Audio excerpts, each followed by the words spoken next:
Welcome back to the MODUS Super Series. By the close of play this evening, we will have our full lineup for finals night. Murph, Nico alongside me to reflect on what we've seen so far and, of course, preview tonight's action. We have 3 players through to finals night, as we've just mentioned. Of those 3, who do you think is going to pose the biggest challenge on finals night? Oh, that's a very good question. I do think Robert Thornton's going to get through. And I think he's going to have a big say tomorrow. I think the strength of who we've already got through to Champions Week, it'd be really nice to have someone like that in there. But personally, I just want to see Martin Adams and Robert Thornton in tomorrow night. Martin's already there. Come on, Robert, get yourself there as well. Absolutely. Daniel Closer, Martin Adams, Peter Jakes are the 3 players already through. Of those 3, who do you think could pose the biggest challenge? It's a really difficult question because Daniel Closer obviously was really good in Group A, but he's had a couple of days off, and I don't think that he met the level of opponent that he'll meet on Saturday night.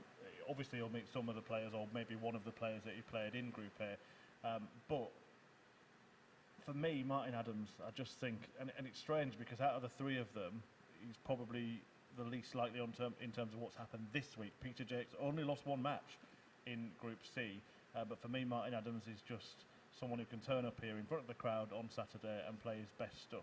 And it's harder in one way, but easier in another way on Saturday night. Paul put it beautifully in commentary this afternoon.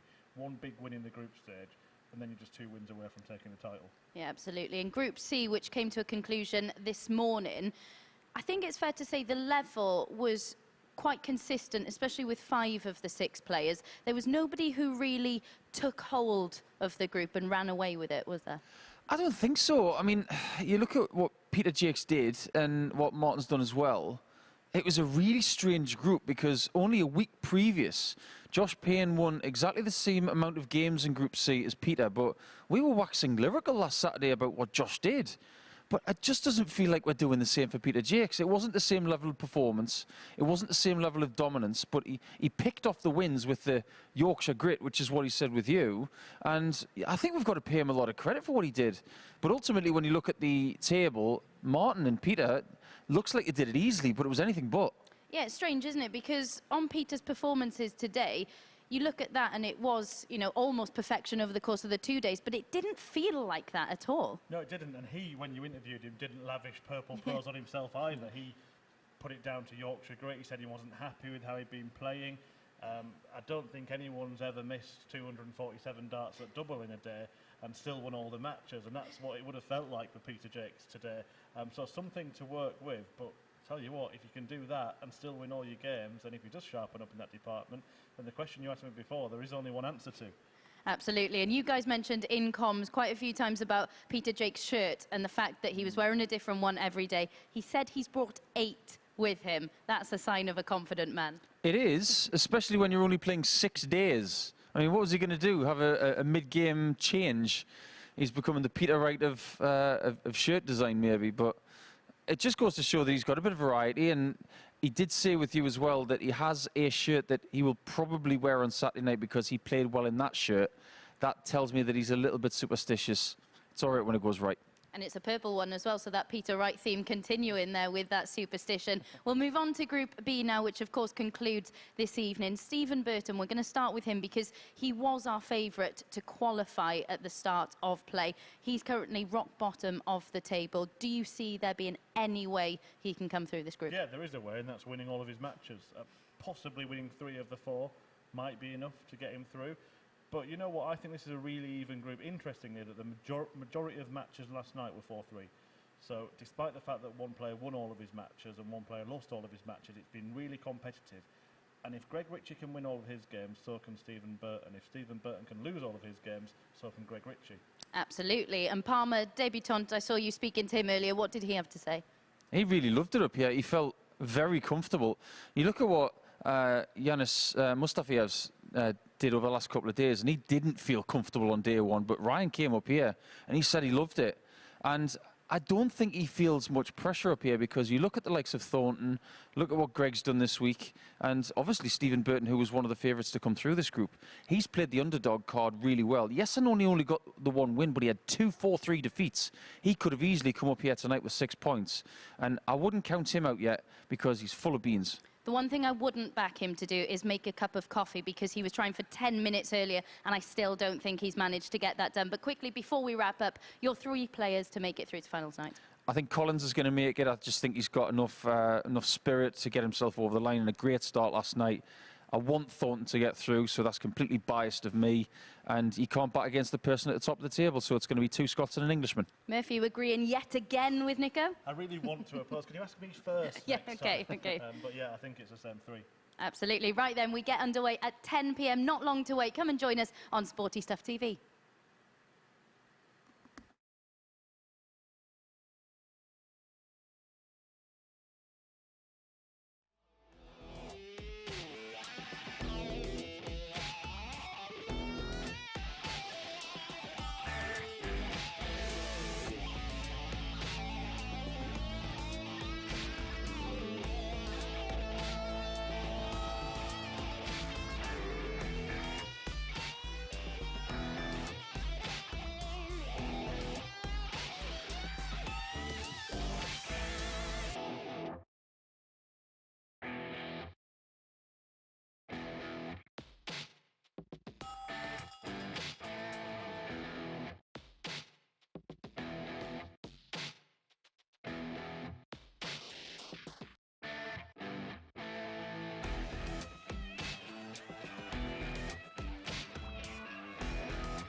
The MODUS Super Series, brought to you in association with Bet365, Betfair, Betfred, Coral, Ladbrokes, Paddy Power, Unibet and William Hill.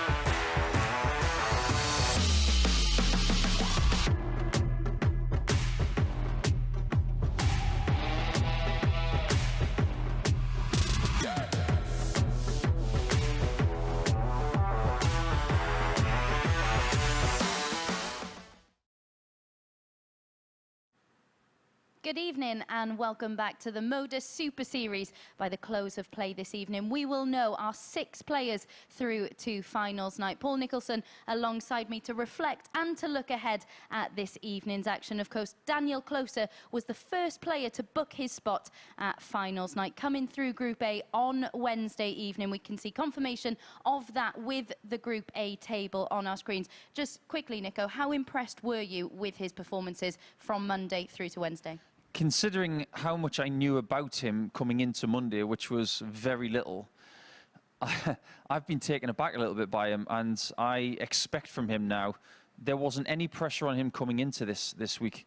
And I'll tell you one thing, there's a bit of pressure on him going into Saturday because of the things he's done this week.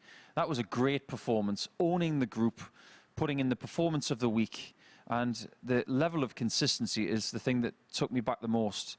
Even his bad games weren't that bad. And I guess we don't know whether he's the type of player that will relish having that 2-day break in between, or someone that might have been better playing 5 days consecutively. One of the things he said to you, which I thought was really interesting, is that when playing 5 games of best of 7 a day, he said this is easy compared to the German Super League where they play more games, longer format. But Saturday night's a whole different beast. It's more of a sprint finish. So we're about to find out more about Daniel as to whether he has a sprint finish. We are indeed. And what we've learnt so far has certainly been very exciting. This morning, Group C came to a conclusion, and it was Martin Adams and Peter Jakes who booked their place to join Daniel Closer in tomorrow night's final. So we can take a little look now at the highlights from that session. Here's Chris Murphy to talk you through them. Ryan Murray gave himself hope at the start of the day with a 4-2 victory over Yanis Mustafaevs. This tidy checkout saw him take control of his opener and move level on points at the top of the table with Peter Jakes and Martin Adams.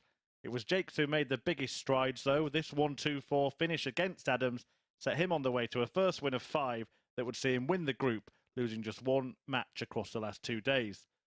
Debutant Jordan Brooks quickly disappeared from the running, however.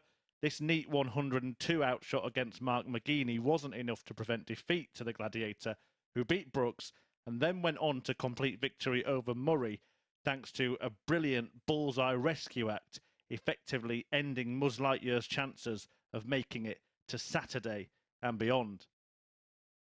And it will be Wolfie joining Jakes at finals night after the 3-time world champion ended the day with wins over McGeaney and Murray to take P2 and progress, along with the Group A winner Daniel Closer. Tonight, we'll see the final 3 places filled. Yeah, real sickener there for Ryan Murray. As for Martin Adams, he had quite a few arguments with 8 throughout his day's play, didn't he? But did enough to get through without being at his clinical best.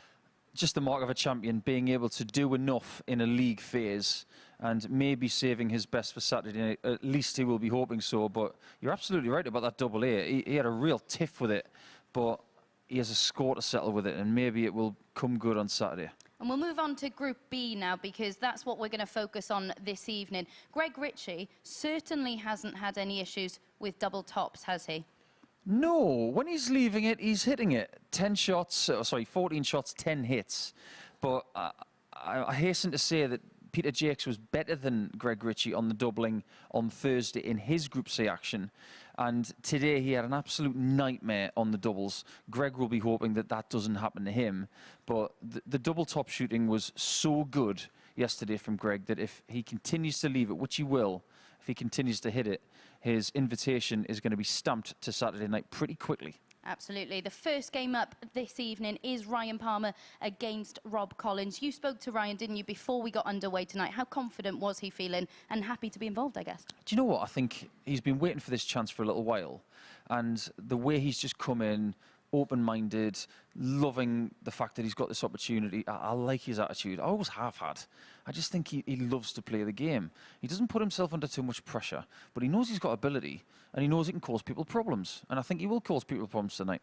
Absolutely. And Rob Collins, he's someone who's grown as the week has gone on, hasn't he? His highest checkout here of last night is that 92. He hit the most 180s in Group B last night, and he also had the second highest checkout % success. So really, really solid performance from him. He's been such a great player to watch this week.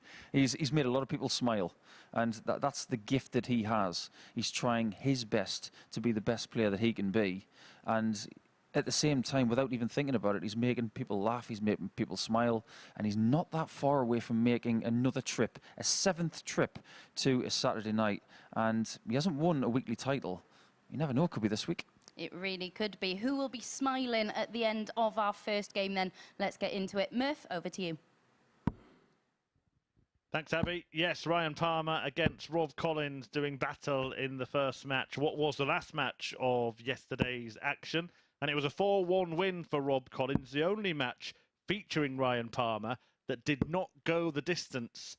The Lion, on debut here at the Super Series, was involved in 3 of the evening's 7-leg affairs, losing the first 2 to Robert Thornton and Greg Ritchie, but then getting the better of Stephen Burton 4-3 in his penultimate match, a result that gives him a little bit of hope coming into this final session of action before the places at finals night are filled.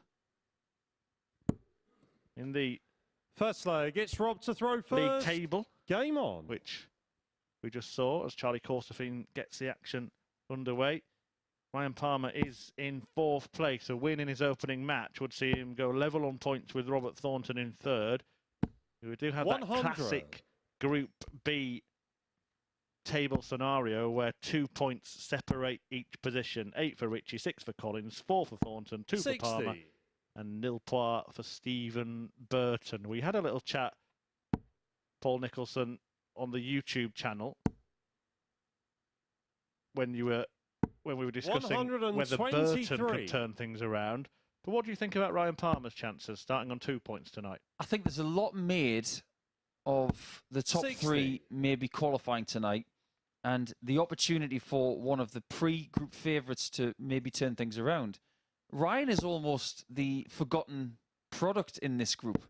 94. Like I said to Abby just at the top of the show there, he's played the underdog card very, very well. But I just 100. question whether 6 points is going to be enough for him tonight in total. So he's going to have to win half of his games. But maybe, just maybe, the fact that 2 of his games that he lost really close, his leg difference isn't that bad. So maybe it's something he can turn around. Very much a forgotten threat in this group. Yeah, I just mentioned actually as you were making your way down from the balcony, 3 of his matches went the distance. Won 1 of them, lost 2 of them. Collins here looking to win the first leg authoritatively, and it was 73. a commanding win for Collins against Palmer, the only time he was really rolled over. That was played at the early hour. 165. And I guarantee that Ryan will be very happy with that. He wasn't happy with the 4-1 defeat to Rob yesterday, but he hasn't got a great deal of experience of playing at that time in the morning. This is his first trip here. 14. I can't believe I just quoted a Newcastle United footballer. Trippier. Well, the finishing there from Rob Collins was 18. like a few former Newcastle United footballers that I could mention, but they're doing all right at the moment, so we'll it's going to be one of those nights, isn't it? And he finally get over the line, and what had been a commanding leg to start. Now, that is a delicious start. What an invitation accepted. Rob Collins. It doesn't matter whether it's a 92 out with 2 doubles or just a double 1, you are going to get a bit of meanness from the man of steel. Game on. Yeah, we will point out once again that the nickname is due to his day job, not due to his steely demeanour, because he is probably the most expressive Aerosmith that we've had here at the Super Series. Yeah, I'd agree with that. 140. I think when it comes to the consistency of the players in yesterday's session, it was excellent without being ridiculous. I mean, the best average that we had yesterday was 94.54, and that came from Stephen Burton in a losing match, which is kind of silly. But the overall average for the group, 87.12, very good. And if you look at the highest running average, which was 88.61 from Collins, the lowest, 86.2 from Ryan, that's not a great deal of distance between the field. There's a big match as well, this, for Collins at the start of the night, because if he wins it, he'll go temporarily top of the table. His leg difference the same as Greg Ritchie's, despite a defeat last night. 60. And Ritchie plays Robert Thornton in his first match coming up after this. Yeah, interesting. I have to be honest. 180. Aside from the fact that's a brilliant visit from Ryan. I forgot my point there. That was such a good score. You've actually erased my memory. 81. Ryan, well done. Ryan, you required 106. We'll try and get that back as Palmer tries to get a leg back on double 16. 74. Rob, you required 160. This would sting. He's never won a weekly title, Rob Collins. 96. Closest he's come. Ryan, you required 32. The end of last year, he lost to Brian Roman on Saturday night in the final. Game shot on the second But it's leg. 1-1. And Ryan Palmer has still got that keenness to be part of the conversation. I had a little chat with Robert Thornton, actually, just before I came into the commentary box. He told me why Mark McGeaney is called Gladiator. Right, go on. Apparently he used to be an 29. MMA fighter. And that was the whole thing about going into the octagon. Oh, really? I had didn't no know that. idea, no. 96. Didn't strike me as the kind who would do that. Yeah, I'll be careful what I say in future. Yeah, me too.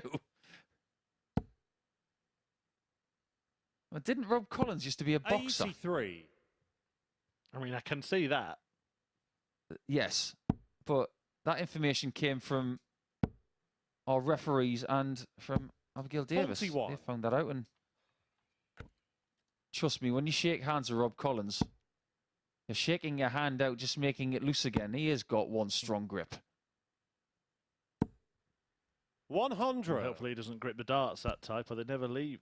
That tight, or he'd never leave. Well, that's the thing about gripping a dart. No matter how heavy it is, you do need to grip that dart quite lightly. I do a thing with coaching where I do grip tension numbers.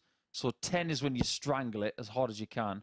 0 is pretty much letting 100. it go. You've got to try and find the right number for your grip tension. Some people hold it too tight. Some people hold it too lightly. You've got to find that right number. 140. Well, that's a good number for Ryan Palmer. Gets him down to 84 and piles pressure on the Rob Collins throat. Powerless to do anything if Palmer can pick this off. 140. There's a lot of P's in there, wasn't there? Ryan, you require If Palmer 84. can pick this off.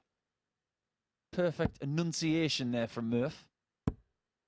Oh, how many times have we seen that this week? And how many times have I got to say, go for the big number? 44. Rob, you require 49. Reprieve for Collins, who takes aim at tops. And just like the double one, that's the perfect guide. 9. But this time, he can't make use Ryan, of you the angle of require entry. 40. And maybe Palmer will get away with the error. He's actually now in a better Game position. shot on the third leg. As if he'd hit the Ryan single and then Palmer. missed the bull. Exasperation from Collins. Understandably so. He could have had that one for a 2-1 lead himself, but Fourth leg, he it's has Ryan to throw relinquished the first. Game on. Yesterday, Palmer, 31% on his checkouts, which isn't disgraceful, but he may have to 140. raise that by a good 4 or 5% tonight, potentially. Might have to be in that Greg Ritchie style company of 40%, but Rob Collins yesterday, 37.5. 100. That's not bad. Well, we saw one debutant, didn't we, in Group C, in Yanis Mustafayev's get beaten heavily several times. Ryan Palmer hasn't done that. And of course, he's got more experience 100. than Yanis, but at this point, he's got 3 games left to play. He hasn't been whitewashed at any point. 1-4-1 defeat that he looks set to avenge here. Potentially. 60. The 180 count was good last night, Murph. 27. So averaging 2.7 180s 91. per match. That is a really, really good total. Anything over 25 is excellent. But Rob Collins not really noted as the most massive 180 hitter. He got 8 last night, and he 54. outscored everybody. Ryan, you require 170. Well, the biggest checkout came from Ryan Palmer, 167. He's not going to add the big fish, which we still haven't seen this week. 105. But he might be about to lead 3-1. Good performance this from Ryan. He's averaging 92. 96. Ryan, you require Good scoring 65. to leave 65 after 4 visits here. He's gone treble 11. That's 42, so 13 left. 23 left, actually. That's the second time I've made a mistake today. I'm glad he's not getting it wrong. 63. But he's on double one now. So unexpected to see somebody hit a 42 on 65. It totally scrambled my brain. But I like the play on treble 11. 100. It just didn't work out. Ryan, you require 2.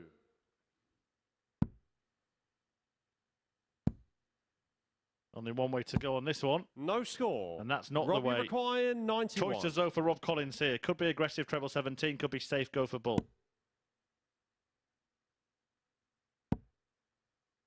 Can't get to the double. 43. And Palmer comes back. Ryan, you What could have been a require 2. really good leg.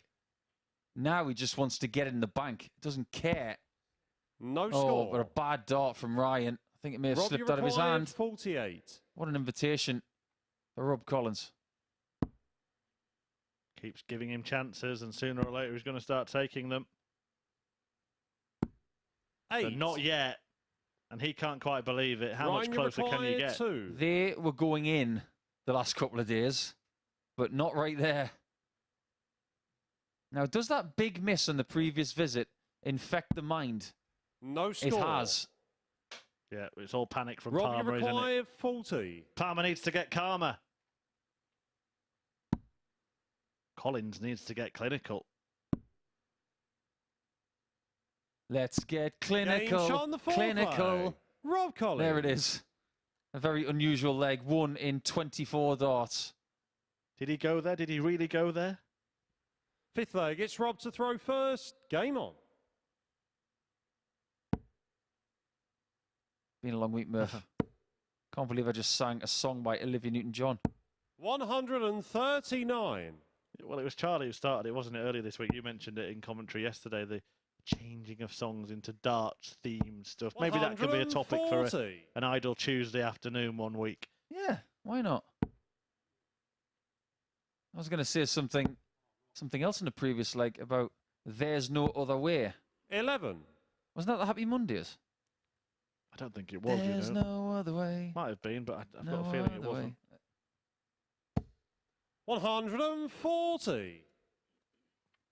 Blur, wasn't it? Ah, there you go. Abby's going to have me for breakfast for doing that, because she's a Blur fan. 135. 135 for Rob Collins. 100. Doesn't really give him command of the leg. Palmer has a chance to break again here.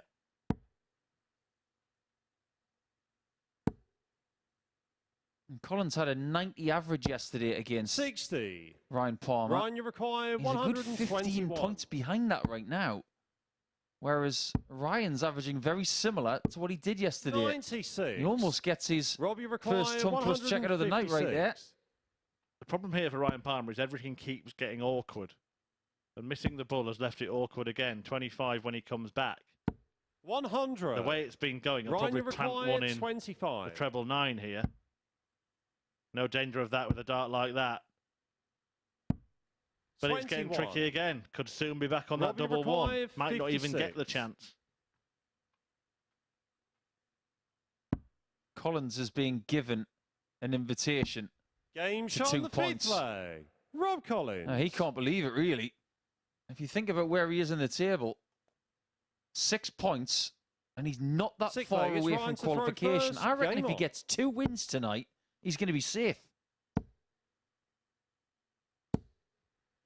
81. One thing I will say, I was walking through the arena a little bit earlier this evening as we see those attempts and hits at checkouts. It is a little chilly tonight. Well, this 59. pair do look to have been caught cold in that department, don't they? But it's Ryan Palmer who's suffering more. He just seems to have let a really good chance slip here. 140. And he's going to have to work hard to get it back. That's the beauty of best of 7 legs. It can be a bit topsy-turvy, but it is a short format. 140. You make a small cluster of mistakes, you're going to get bitten. 43. Collins should start on the 18s here with a 1-dot deficit. 60 now. Oh, 90. Robert. That was a mistake. When you've got 72, you want 60 more to leave the 170. You got it wrong. 96. I see that a lot with players who'll go the right way to start with, but then don't seem to know what to do come the third dart, sometimes even the second. You're thinking of Johnny Clayton, aren't you? Ryan, you require 141. I think there's a longer list than that, to be fair.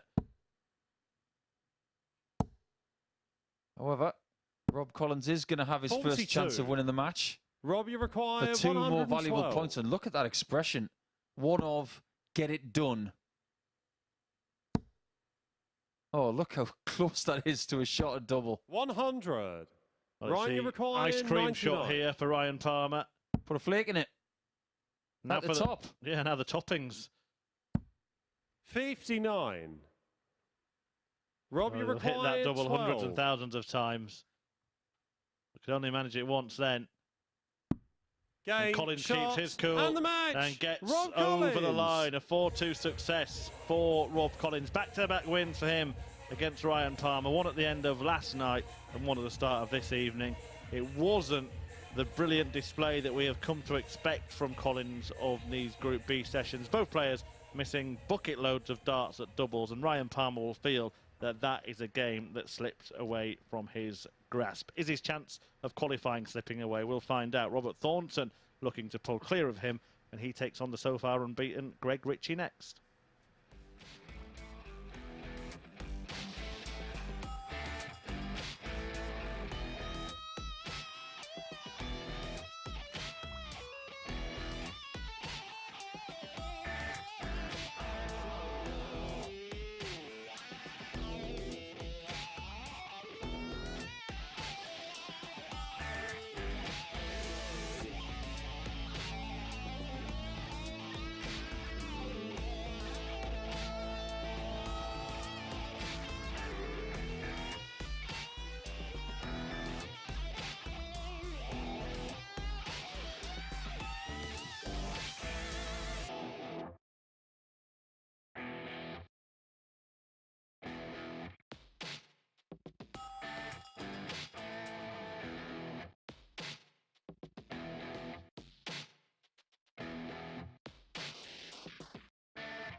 Welcome back to the MODUS Super Series, where Rob Collins has just got his night off to a winning start, a 4-2 victory over debutant Ryan Palmer in that one. Both players had chance after chance in that match, and the facial expressions of Collins told a story of dissatisfaction up on the oche. As you can see, 4 out of 16, just 25% checkout success for him. But for Ryan Palmer, things were even worse on the outer ring, just 2 of his 17 attempts finding their target. He just couldn't make things click at the end of legs. And Palmer did actually say to us before tonight's play that he felt a little tense up there at times last night, and that was certainly evident with his attempt at double. As you can see, Palmer did actually have the better average in that match, but things just not going to plan at the back end of legs. Next up then, we have an all-Scottish battle. It is Greg Ritchie up against Robert Thornton. These two players are actually the bookends when it comes to the stats for finishing so far in this tournament. We can see a 107 outshot from Robert Thornton in his match against Stephen Burton last night, but Thornton, the only player with a finishing percentage below 30% for yesterday's action. He's up against the man who's looked the most clinical, pinning a sensational 10 out of his 14 attempts at tops yesterday. So to get into this one then, let's rejoin Murph and Nico. Thanks, Abby. Yes, all Scottish affair. My kind of game, this. Clash of generations. Greg Ritchie got game 1 yesterday. Thornton out for revenge. Not that he's that kind of guy, but he really does need the points because he's 4 points behind. Greg Ritchie, who is 27-year-old from Musselburgh. This is the 55-year-old from Saltcoats, using a 26-gram barrel. One of the heavier barrels that we've seen this week. Having said that, Murph, we've seen 2 players using 28-gram darts. It's Robert to throw first. Game on. Well, Greg Ritchie was the new Robert Thornton last night, wasn't he? His double top hitting was something to behold. 10 out of 14 on that target. Brilliant stuff 140 from Ritchie. We spoke about how Robert was doing that years ago when he was winning the World Grand Prix, hitting that target at the beginning and end of almost every leg in that 96. tournament, it seemed at the time. But Ritchie kind of hoists the thorn by his own petard. Will he do the same in this 100. match here? When the pair of them met last night, it did go the distance. 6 games of the 10 went the distance last night. But we could be in a position, we were just chatting before this one started, where if Robert Thornton gets the better of Ritchie here, and then we see Thornton beat Burton and Ritchie beat Palmer later on, after about half the games this evening, everything could be settled. The one bit of good news is that the next match is Ryan Palmer against Stephen Burton, which could keep one of them in and put the other one out. 98. Yeah, we'll soon find Robbie out. required Let's see who wins 161. this one first. This is a really good start from Robert. Everything very straight, 99. very accurate, not making big mistakes. Sending a message to Ritchie. Now, of course, Ritchie was 3-0 up yesterday against Robert. It was brought back to 3-3. And Greg brilliantly won the match. 133. Robert, you require Well, look 62. at that pressure from Greg. It's going to be 12. Is it tops? 22. Well, Greg, you require 40. how's tops for Greg? Well, 40 was his forte yesterday, but he fails to find it at his first attempt tonight, and double 10 is so close, it's become uncomfortable. 20. Yeah, that wasn't the best light. Robert, It's you not the best require double for Greg 40. because of the way his darts feather into the sisal. How about 10s for Robert? That was a bit quick. That's why he paused there. Game shot. And that was a brilliant dart. Robert Thornton. He threw that second dart so fast, and he understood that he did. That's experience right there. Got it wrong and then put it Second right. leg, it's And Greg Thornton to throw first. has the Game early on. lead in this battle of the Highland Flingers. For me, Paul, the 2 62. players with the biggest status that have played in the Super Series are Robert Thornton and Martin Adams, and it would be fantastic to see them both do battle 60. at finals night tomorrow. Yeah, I agree. You couldn't have a better opportunity to see them up close than coming here tomorrow. Check out dartshop.tv to get along if you can. But we've had some great 72. names with us the last couple of years. Thornton, Adams, Burnett, World Masters, 60. Lisa World Ashton, champions. of course, the four-time world champion. Yeah, she was going to be next on my list. Don't forget as well, if you do want to watch the action, but you can't make it tomorrow, it won't be available to watch here on Sporty Stuff TV. So the MODUS Super Series 97. YouTube channel from 10 p.m. tomorrow evening. But if you tune in a little bit earlier, you might get a little free treat and some ace analysis from the 60. asset. Might get some stuff from you as well. Maybe. So Mr. Mason will be with us too. Oh yeah, I get to leave this chair, don't I, and go upstairs. 100. Get the best seat in the house. I thought this is the best seat in the house. It is. Sometimes. Depends who's next to me. 140. Oh, that's a good Greg song, that. require 170. Sometimes, isn't that Scottish guy? Well, it'd be apt if it was. Jerry Cinnamon, that's the guy. Oh, there is a guy who makes a good Scottish 90. track. But let's hope this is a belter. Robert Thornton looking to put pressure on the 80 that's been left by Ritchie. Well, Greg Ritchie's trying to 60. canter his Greg way require 80. to 1-1. This is going to be tough. There's going to be a lot of tungsten in the way. Game shot on the second look leg. at that. Greg Ritchie. Who does he think he is? Mr. Duplantis, the pole vaulter, right over the top. Didn't even hit the bar. Third leg, it's Brilliant Robert to shot. throw first. Game on. His darts do stand up a little, so his flights would have been causing a distraction at least. 140. But he managed to use them as a guide rather than having to navigate his way past them. It was like a 3,000-metre steeplechaser coming up to the water jump and thinking, do you know what? I don't want to get any water on me strainers. I'll just jump the whole thing. 57. Yeah. More flying, wasn't it, than jumping? That's it. I like watching these two go at it. It's good to see Scottish darts in such a good place. I know that Greg's good pal Darren Beveridge is probably watching tonight. If you are watching along, please don't hesitate to get in touch 79. with us at MSS Darts. Chris Murphy 180 if you want to get in touch with Murph. At the Asset 180 for myself. Let us know what you think. 120. Who do you think's going to get through? Who's going to win the week? Who's going to be the whole winner of week 13, getting that £20,000 check? And speaking of Scottish success, there's been some at the World 31. Grand Prix in another dramatic darting ding-dong. Peter Wright getting the better of Dimitri van den Berg. Both players missing match darts before Snakebite reached the semis. 96. Is there a title that has not been won by a Scot? The Grand Slam. Gary hasn't won it. Robert didn't win it. He got the final. It has been won by a Scot. 43. Scott Robert, you Waits. require Oh, absolutely done me like a kipper. Yeah, bravo. 88. 56. That was well played. But no Scottish player has won the Grand Slam, right? Because Robert's been to the final, Peter's been to the final, Gary's been to the final. Yeah.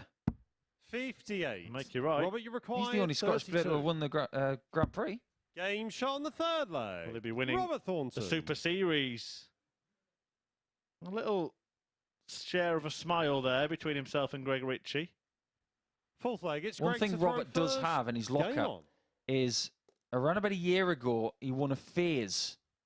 So he won a Champion of Champions week. In the old format, it was 59. 4 qualifying weeks. Then there would be a finals week in week 5. This is a much longer format now. But when Robert won that phase 41. about a year ago, he beat Connor Scott in the final. Jim Williams was there in that finals night. Mike Warburton, Sean Griffiths, and Ryan Finesse. That was a stacked evening. 140. And Robert was very, very good. Do you remember who Robert lost to in his weekly qualifying final? 43. No, do share. Mark Webster.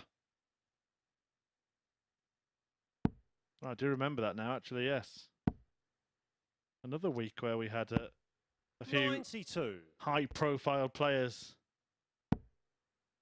battling it out. Yeah, that was a night, actually, in week 3 of Phase 5 last year, where 2 of Greg Ritchie's pals are playing, Darren Beveridge and Jamie Clark. Jamie's got onto the PDC Pro Tour since then, as has Connor Scott, who Robert Thornton beat in the 40. Champions Week final.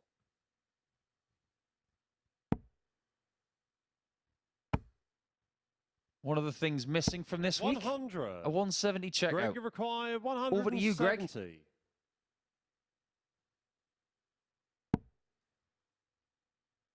'Not just yet. 134. But it is the next best thing. No 180s in this game so far. That would have been ideal for Robert right there till he double 8. 100. We may be looking at a level game Greg after 4 here. Yeah, double 18 for Greg Ritchie for parity. Oh, double 9, that tricky switch. He's splitting instead. 28. Doesn't shy away from doing that, Greg Ritchie. 96. He may have a problem. Double top. Game shot. Oh, on the that is fourth brilliant leg. from Thornton. Robert Great Thornton. timing, great execution. And that gives him a 3-1 lead. A couple of valuable misses from Ritchie. And Thornton Fifth leg, is it's Robert to right throw in there first. Game for on. what is a valuable lead in a game that is crucial. It was just actually scouring through the stats, Paul, and you are right. The Grand Slam is the only tournament left 125. players from Scotland to win. The other one was, of course, the World Cup of Darts until it was won for Scotland by been won Hendo and twice Wright. now, isn't it? Yeah, they've won the Worlds 57. in both codes. Players' Championship finals, Gary, Peter. Grand Prix, Robert. Match play, Gary. 45. UK Open, Gary, Robert, and Peter. Starting to see a bit of a pattern here, aren't you? Yeah, Wright's won the Masters as well before. 100. Got to give John Henderson a mention because he won the World Cup. Yeah, exactly. We've got 4 big televised Scottish winners still 60. playing the game at the moment. Absolutely. One thing we haven't had actually yet is a World Youth Champion from Scotland. Nathan Gervin, maybe. One to watch. 64. Did Nathan Rafferty win the second development tour He title did, yeah, today? he did. So Northern Ireland's in a pretty good place. So well done to Nathan Rafferty, and also well done to Josh Rock today. A Northern Ireland double today on the development 84. tour. It also Congratulations. gets Nathan in the World Championship, so a really big result for him.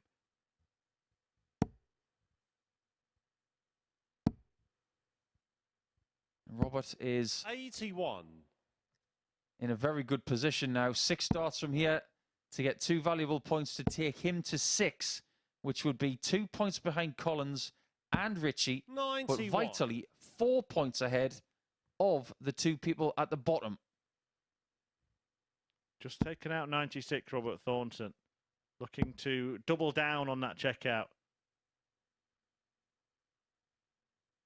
Did it with a couple of doubles. 128. Robert, you require 96. He may do it again.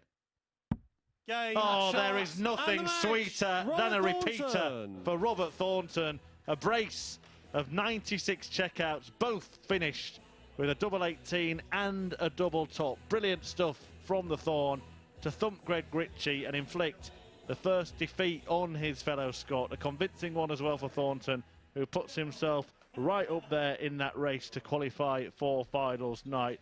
Pegs Greg Ritchie back with that victory, and it is looking like a very big hill to climb for both Ryan Palmer and Stephen Burton, and they do battle next.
Welcome back to the live lounge here in Portsmouth, where Robert Thornton has just picked up his third victory in Group B. Well, I said before that match that Ritchie had the best finishing stats in Group B and Thornton the worst, but it was the World Seniors champ who pinned 4 of his 7 attempts at the outer ring in order to get the points on the board. As you can see, 57% checkout success. His high checkout of 96, well, he actually pinned that twice, both on double 18 double tops. Remarkable finishes from Robert Thornton. One of them, of course, to win that match. Greg Ritchie just 1 out of 6 on the outer ring for him. No 180s in that match, but for Robert Thornton, it's a big win because he now moves to within 2 points of the 2 players top of Group B in Ritchie and Collins. He moves on to 6 points, and it's Ritchie and Collins on 8. Next up, we have Ryan Palmer against Stephen Burton. The one victory for Palmer on debut yesterday came in this fixture.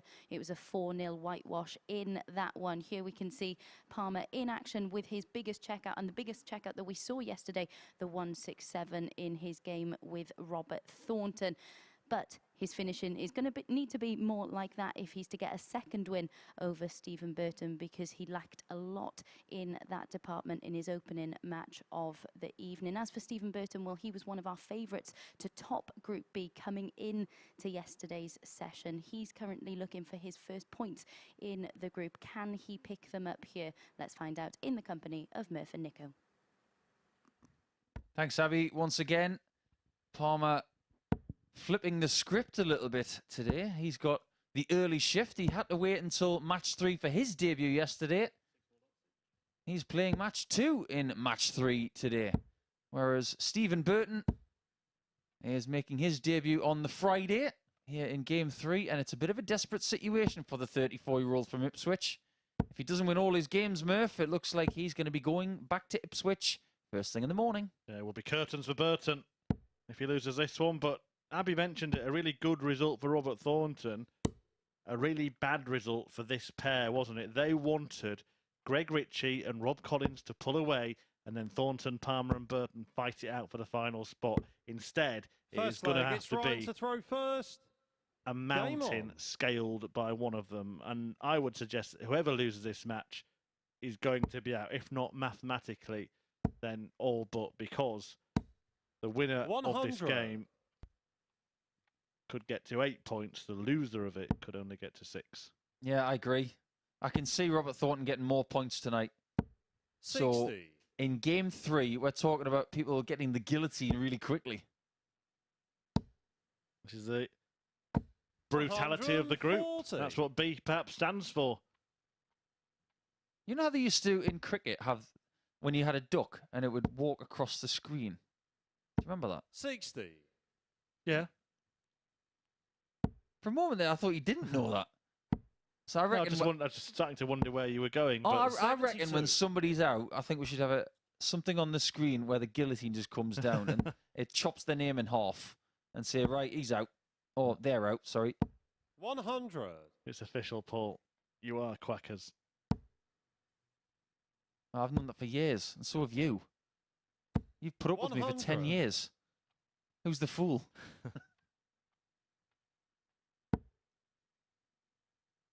But we did see, actually, didn't we, in all seriousness, in Group C this afternoon, the difficulty trying to raise yourself when the game is as good as up. Now, that will happen to one of the players at the end of this match, but Ryan Palmer is determined to ensure it's not him. And who would have thought this from Stephen Burton, losing all 4 matches last night? Second leg, it's he's playing against the darts with Ryan here. Stephen had a formula yesterday which has won him success 95. before. A running average of 86.26, a couple of maximums. He's not a massive maximum hitter anyway. He likes to switch around the board. 60. His checkouts at down at just over 30%. That was down. A couple of ton plus outs, that's okay. But he was losing the vital battles at the end 45. Of legs yesterday. That can't be denied.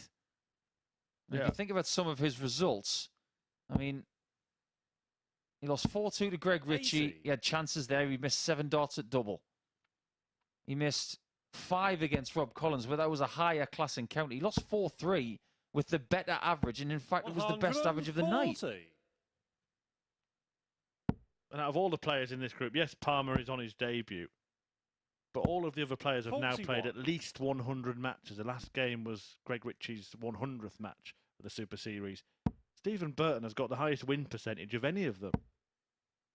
So to have lost all of his matches so far is a real turn-up for the books. I've done a lot of research throughout the course of this year, Murph, about win percentages and looking at where people were going into the World Match Play on the PDC Tour. Stephen, you require Anybody around 140. 70% or better was in elite category. Here, if you're around 60%, you are in a very elite 100. squad.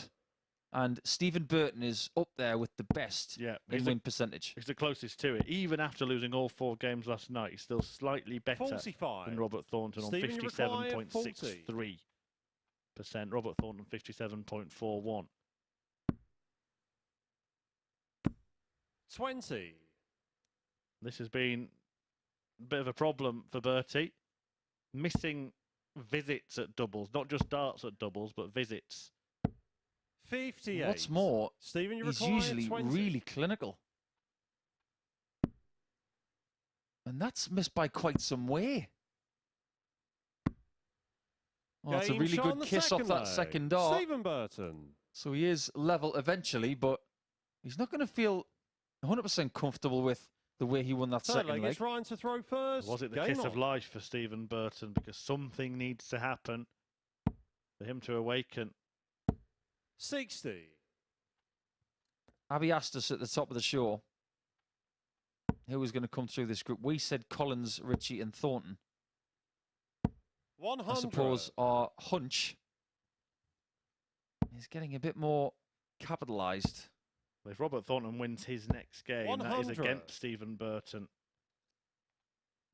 in 2 games' time, then all of those players that you've just mentioned will be on at least 8 points.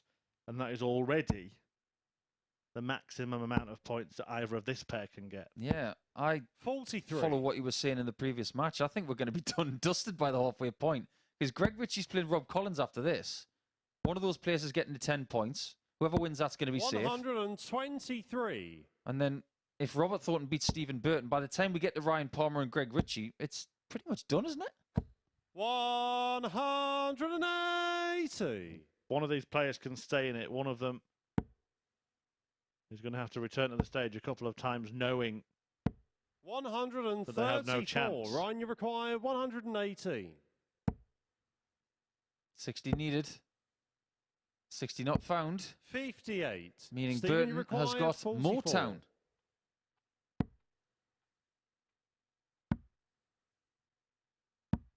$24. And again, Ryan, it's a missed visit. 60. Can Palmer punish? Game shot on the third leg. Ryan Palmer. Palmer does punish, and a little smirk on the face there of the Lion as he goes to retrieve that dart. Fourth leg, it's I had a Stephen chat to with throw Ryan earlier, first. and Game on. we talked about his nickname yesterday, didn't we? Ryan the Lion. He went a bit deeper and he said, well, I am a Leo. 43. That's it. So his star sign is the lion, so there you go. a couple of reasons. The rhyme and the star sign. 100. Ryan Lion Zion. Well, you called him an underdog earlier. Maybe it should have been under Cat. 140. Well, the thing is, he is the underdog in this group. You look at what Ritchie and Collins and Thornton and Burton have 41. done. They've all had success. They've all made Saturday nights. But I hasten to say, he's really impressed me the last couple of nights. There's just something about his 140. game that has potential if he gets enough experience here. He gets a level of comfort on this 59. stage. I think a Saturday night is inevitable for him in the next 12 months.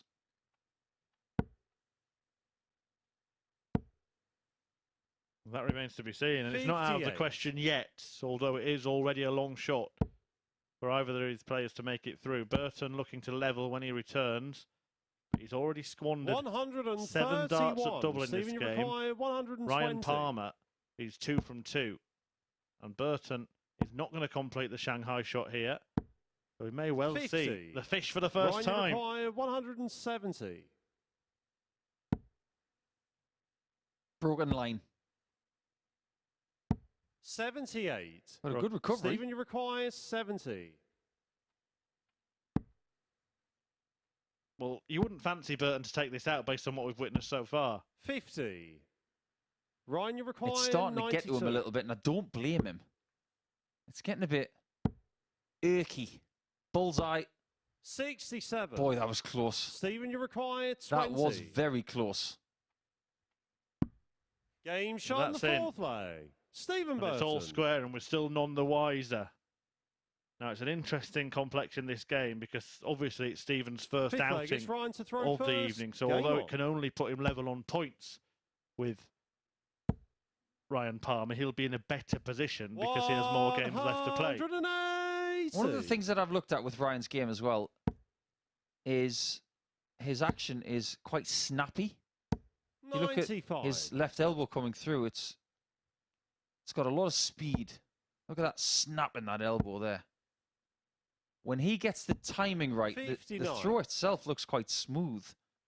But every now and again, the shoulder gets involved and it gets a bit too violent. But his 180 to start this leg 140. was about as smooth as he's thrown the last couple of days. If he can replicate that smooth nature a bit more, I think he'll find an extra 2 or 3% with his game. 79. It's all about timing. That's one thing you never have to worry about with Stephen. 99. He's got such a lovely, free-flowing throw.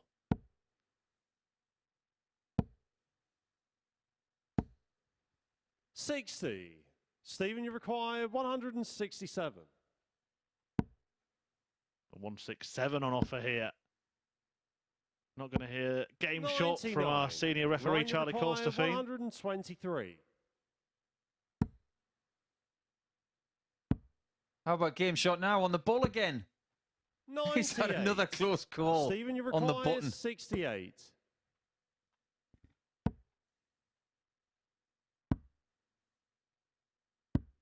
$36. Still no game shot Ryan, you call, so require Palmer has the 25. chance here to edge ahead again. Stephen Burton has missed 9 darts at double. Game shot. And the that's fifth another leg. good Ryan kill there Palmer. from Ryan. He's only had 6 attempts at double in this match. Stephen's had 11.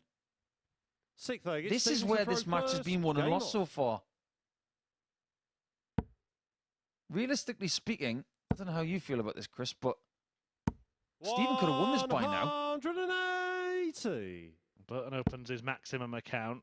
He's averaging higher than Palmer in this game. 56. But it's all those missed starts at double that have been the bane of Burton. Is it going to be another narrow game for Ryan Palmer, who seems to be the king of the 140. 7-leg thriller so far in Group B? 140. That's what I mean about the shoulder getting involved there. Just trying to save it at the end because he knows instinctively that that arm has let that dart go a little late. What a leg of darts this is from Stephen Burton, all of a sudden. But the scoring hasn't been the problem, has it, for Burton? 50. 180, Stephen, you require 140, 52. 129, but give him a couple of darts at double and suddenly he falls to pieces. Game shot on the The sixth first one leg. was a little bit Stephen of a dodgy Burton. one, but that was a good adjustment. And it's a last leg shootout once again in a match involving Ryan Palmer. Yes, indeedy. In fact, Seventh and final only leg, the it's matches Ryan to against throw Rob first. Collins haven't done Game the on. distance for him. Every other opponent, he's played the full quota of legs again. 45. Is it right of me to say that this is the worst possible result as well? Because the leg difference for both these guys is not good.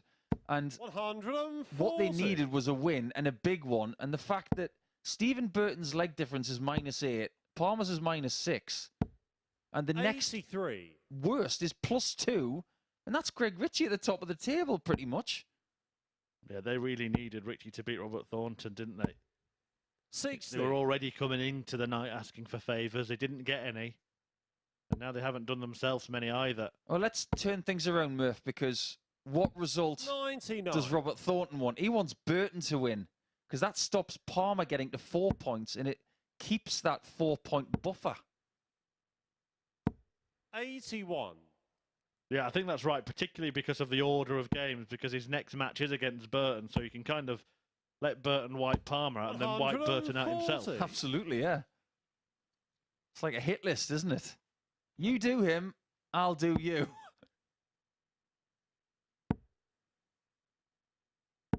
God, it's like 100. a firefight in the air, Ryan, like you in Top require Gun. 134. Scratch 1, scratch 2, scratch 3, scratch 4. Well, we might have to see 94. Stephen, you require Stephen Burton, who struggled on the outer ring 120. in this match, produce a plum of a checkout to win the game. Wouldn't it be ironic? Game, Don't you shot, think? And the match. Stephen Burton steals the Shanghai shot to secure victory against Ryan Palmer, who has roared like a lion on his debut at the Super Series, but just keeps ending up losing in last leg deciders. A 4-3 defeat at the hands of Stephen Burton, as good as puts Palmer out of the picture. He can only get to 6 points, and Robert Thornton has already got that many. Greg Ritchie and Rob Collins can't be caught by Palmer, and Stephen Burton will look to try and do the unthinkable and enjoy a perfect night and somehow book his place at finals night. He is still in the race, but only just. One of Greg Ritchie or Rob Collins will be confirmed as a fourth man at finals night when they play after the break.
Welcome back to the MODUS Super Series, where Stephen Burton has finally got his first victory of the campaign, coming through in a last leg decider to beat Ryan Palmer. Palmer whitewashed Burton last night, but with a Shanghai out, Burton edged a close contest this evening. As you can see, Burton's average far superior, but Palmer more clinical on the outer ring. Burton, far from convincing. His performances this week have probably been the biggest shock of the week so far. Someone who has won close to 60% of his games in this event, but just 2 points after 5 games. Not sure anyone would have predicted that at this stage. His scoring was rarely a concern, but his finishing was certainly an issue yet again in that match. But a crucial 2 points for him to keep his very faint hopes of qualifying alive. Next up, we have Greg Ritchie up against Rob Collins. One of them will move into double digits in the league table after this one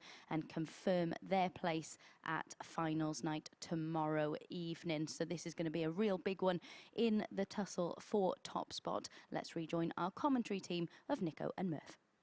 Thanks, Abby. Yes, a battle to see which player will have an easy evening for the rest of the night in Group B, knowing that they're through to finals night. The remaining games for the winner of this match will be effectively a lap of honour, a victory parade. Knowing they're through, it is very likely that the loser of this game will go through as well.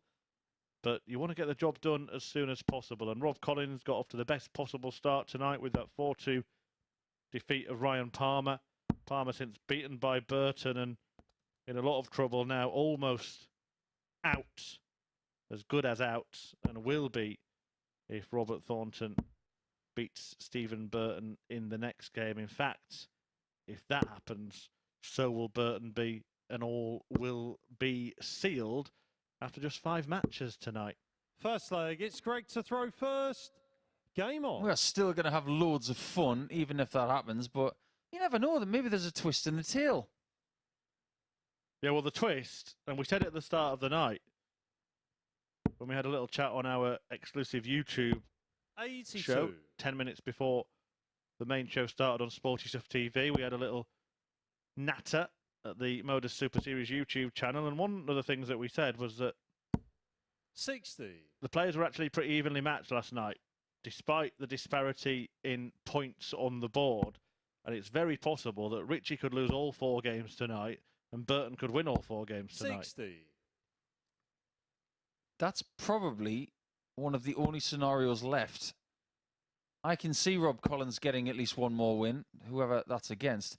But here's the thing 45. about Greg Ritchie and, let's say, Stephen Burton, because he's got 3 matches left. Palmer's only going to get to 6, so I think he's gone. 99. But Burton, if he can win all 4 matches, he can get to 8. But the leg difference of Ritchie right now is at +2. That's actually not as advantageous 92. as Collins and Thornton right now. So he's the person, all of a sudden, after 1 match he's played, he's the one that people are looking to catch. So, with that in mind, Stephen Burton on -7, Greg on +2. It's a 9-leg gap that needs to be bridged. Stephen, he's not the kind of guy to look at tables and overanalyze.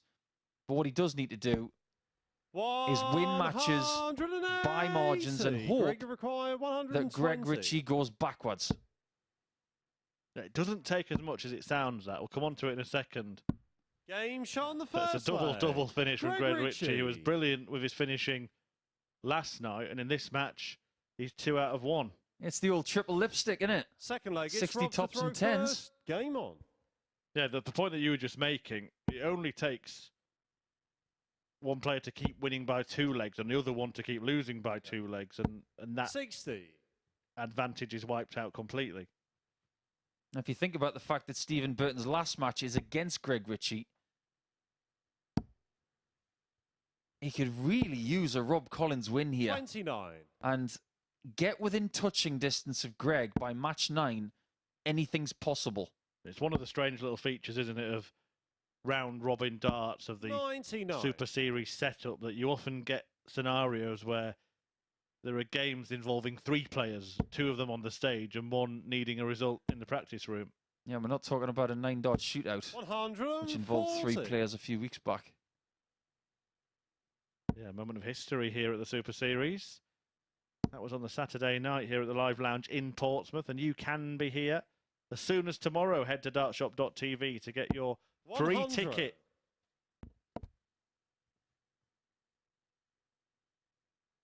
We talked a bit about Peter Jakes having 8 different dart shirts, and not just 8 shirts, but 8 different colours.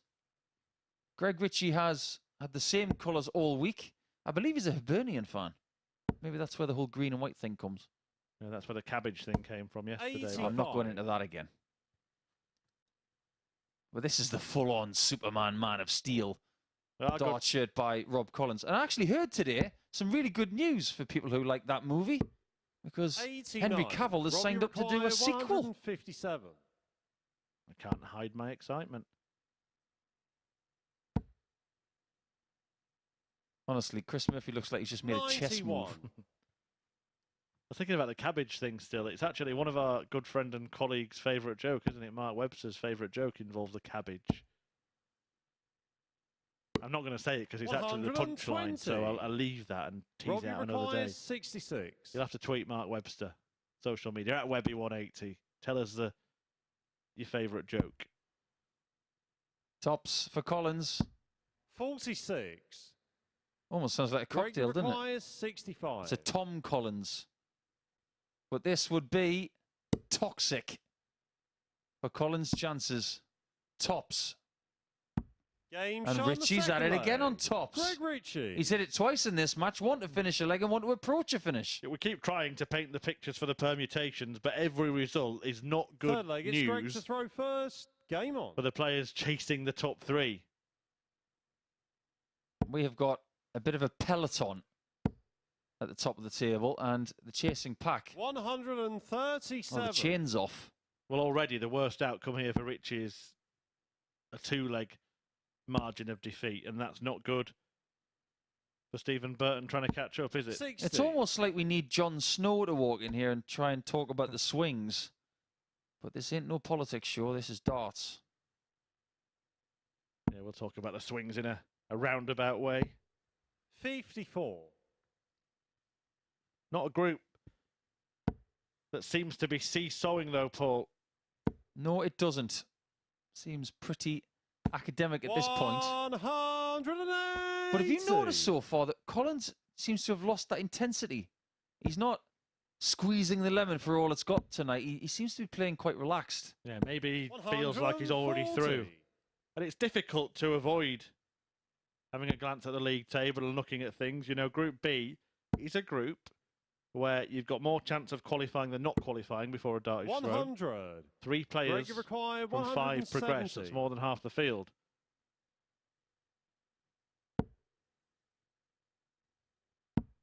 I'd love to know how many times 170's been left this week without it being hit. I've seen it so many times. The biggest finish not hit. Arguably the hardest finish not hit either.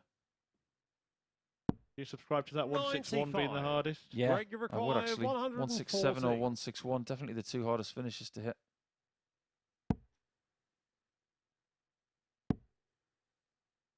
Well, he got the 4, but he didn't get the extra 50. 49. Tried to find it with his last start. Treble 10 for Collins here, now 16 for Tops. To halve the deficit and break the throw. Not to be, and it's head in hands time for Rob Collins. Suddenly he becomes the hunter, doesn't he, if he gets beaten heavily here, because he would end up with the worst leg difference of the top 3. Correct. Robbie required 20. Bit of a seesaw battle at the top in that column. Game shot on the third. But that gets Collins into the match, and there's that little dose of intensity.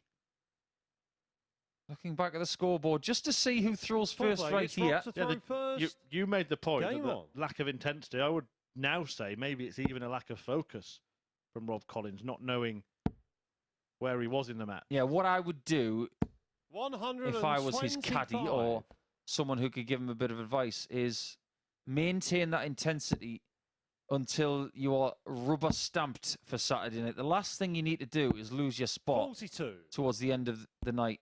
He's got to play Robert Thornton in the very last match, and they want to make sure that they're already there by the time that match is played. 83. Looks like a quick turnaround this for Rob Collins because it's a slow start from Ritchie in leg 4. 58. No treble in the first 6 starts, and he stays above 400 as Collins looks to get below 200. He's going to do so as well. 100. Only just. And Greg does not want to have one of those nights. You can't relax. 57. I suppose, without being nasty or anything like that, we have to call it the Scott Walters formula. Because when you get 10 points on a Thursday, 60. none on a Friday, and you find yourself going from 1st to 5th in a Group C, that spun my brain, that scenario. Yeah. Well, my immortal words have haunted me ever since when I said to him in the post-day 1 interview, you don't have to turn up tomorrow, do you? 133. I probably wish you hadn't.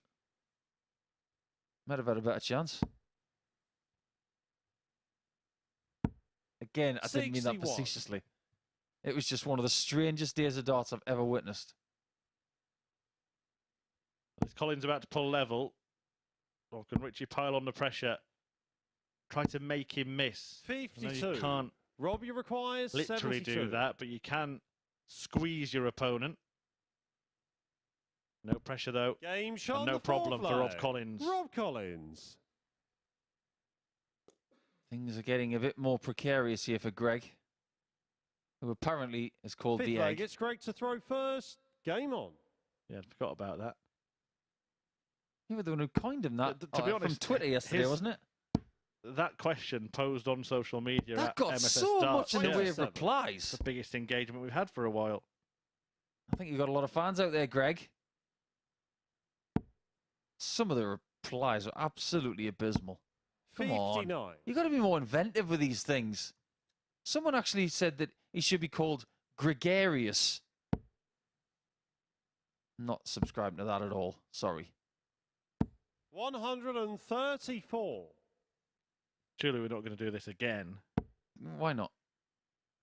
Come on, if you've got a nickname for Greg Ritchie, come on, hit us with it. Give us some good ones. 90. I still think mine of Kryptonite was the best one. And I gave him that nickname because he beat Rob Collins yesterday, a Man of Steel. And he wears green. 93. Well, let's see if Rob Collins can break a Greg here. No, not having that one. 41. I think there were a lot of baked good ideas because of the whole Greg's thing. I think someone even said he should be called Steak Bake. 96. Yeah, that's up there with the egg. That's up there with Muffin Man and things like that. I think we're going to have to stop with the Greg yolks now. 81. Greg, you require I'm gonna 151. pick up that tumbleweed that's just gone by. Just do something special to make us stop. 76. What about Mr. Double Top? I think you'd have to inherit that title with some brilliant play. He's rarely missed a double top. 75 incoming. 100. Greg, Could you be on require that target, 75. should it be 2 singles, but he'll be hoping for a treble to give himself 2 darts, a double 12. It is 18. Oh, he doesn't find the big 35. number. And it Rob, allows you Collins a require shot. 130. What a chance this is now. Doesn't get a shot at the ball. And look what 42. Greg is on. Greg, you require 40. This is what you want in these games. You want to have something familiar. Game shot on the 5th leg. Greg Ritchie. An air of inevitability on that target. He's 3 out of 4 in doubles in this game. Collins has been pretty decent Sixth himself leg, in it's that Rob to throw department, but you first. could see Game on. how annoyed he was at not getting a dart at the bullseye for that 130. How good was Greg on his doubles in his first 2 games yesterday? He was. What's the right word? Let's find it, because 140. he was perfect in one game, 4 from 4, and the other one he was 4 from 5. He'd missed 1 double in 2 matches. How do you describe that? 96. Gregcellent.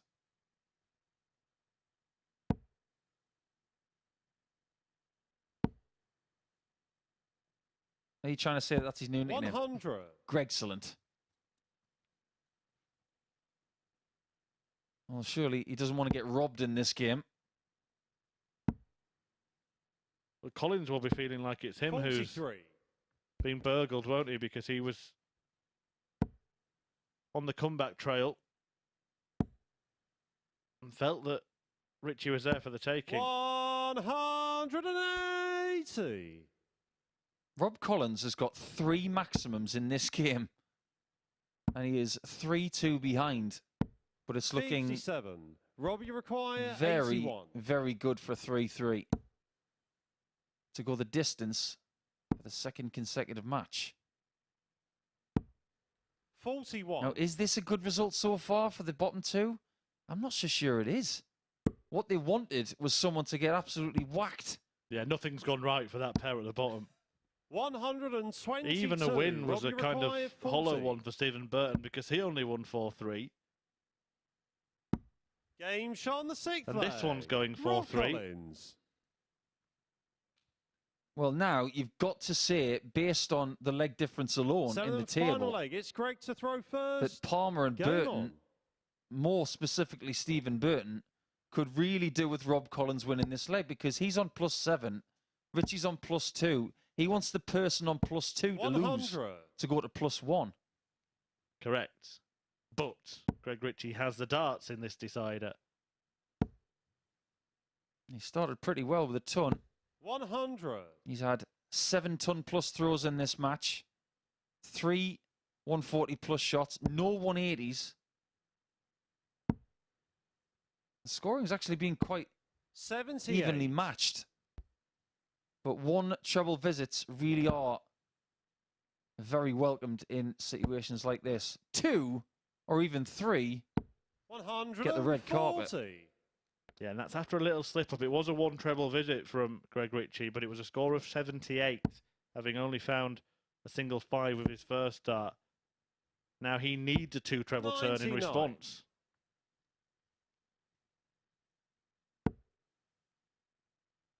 Well, that's the lateral drift that we saw from Mark McGeaney earlier. 85. Which saves the visit with the last start 60. 6 starts from 224 or 6 from 176. This is where you want to sprint. 100. Yeah, And look how disappointed he is with just a ton. Yeah, about to say the same thing. You could see the disappointment on his face. Not anywhere near as expressive and easy to read as Rob Collins, but that 60. was obvious. Greg, you require 124. Big exchange coming up here. Not really for this pair, but certainly for Ryan Palmer and especially for Stephen Burton. And they don't want this to go in. Shots. But it has gone in. And Greg Ritchie has secured his spot at finals night. He's the first into double digits. 10 points for the table-topping Greg Ritchie after a 4-3 success against Rob Collins, who looks set to go through alongside him. He's just 2 behind and 2 ahead of Robert Thornton, who can settle everything in this group if he beats Stephen Burton after the break.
Welcome back to the MODUS Super Series here at the Live Lounge in Portsmouth, where Greg Ritchie has become the 4th player through to finals night with that victory over Rob Collins. Of course, Rob Collins and Robert Thornton could be confirmed if Thornton beats Burton in the next game. Greg got off to the perfect start with a double-double finish to close out a 15-dart leg in the opener in that one. As you can see, 4 out of 5 on the doubles from Ritchie. That's more like what we were seeing yesterday evening from him. As Murph mentioned, though, quite difficult for these players to maintain that laser-like focus, knowing there is little required to seal their place in finals night. But a 15-dart leg to close out the match as well from Greg Ritchie. As you can see there, he's moved on to 10 points and is through to finals night. Burton against Thornton up next, and a win for Thornton confirms his and Collins' place in finals night tomorrow evening. By the halfway point, as the lads mentioned in commentary, we could know our full lineup for tomorrow evening. For Burton, things are looking pretty ominous, aren't they? He's going to need to win and hope a whole host of other results go his way. Let's find out what happens in this one then, in the company of Nico and Murph.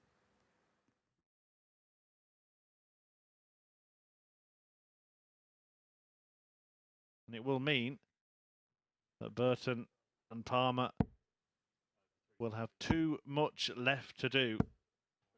Thornton will join Ritchie and Collins in qualifying for finals night, and the field will be finalised without the man who was one of the favourites before a dart was thrown in this group. Stephen Burton, the Ipswich man, 34 years of age, going up against the former World Grand Prix winner, former UK Open champion, former World Master, current Game on. World Seniors match play champion and World Seniors champion Robert Thornton. It's been a glittering career, and I have a feeling that there's plenty more to come as well. And one of the reasons why Stephen Burton's in this predicament is because he lost heavily against Robert yesterday. Robert was fabulous. 180. Well, he's at it again, isn't he? He had 2 180s against Stephen yesterday, and there's his first already. But we talked about the World Seniors Championship, which was won by Robert earlier this year. He also won the Seniors Match Play, beating Phil Taylor in the final. There's been some breaking news today, hasn't there, with the introduction to the Champion of Champions event in Blackpool. Yeah, it's going to be played in Blackpool next March. Robert Thornton, part of the field. As is Martin Adams, of course, who's also going to be at finals night tomorrow, and the aforementioned Mr. Taylor. An 8-player tournament featuring 7 champions and 1 golden ticket winner. More info on that to come, but if you want to be there, all information will be at worldseniors.darts.com. 86. Robert, you require 164. Hot start. Hot finish. 96. Over to you, you Stephen. require 120. Need to start plucking these legs out of thin air quickly. Well, that's what he did to win the previous match, wasn't it? Take out that Shanghai shot in the last leg.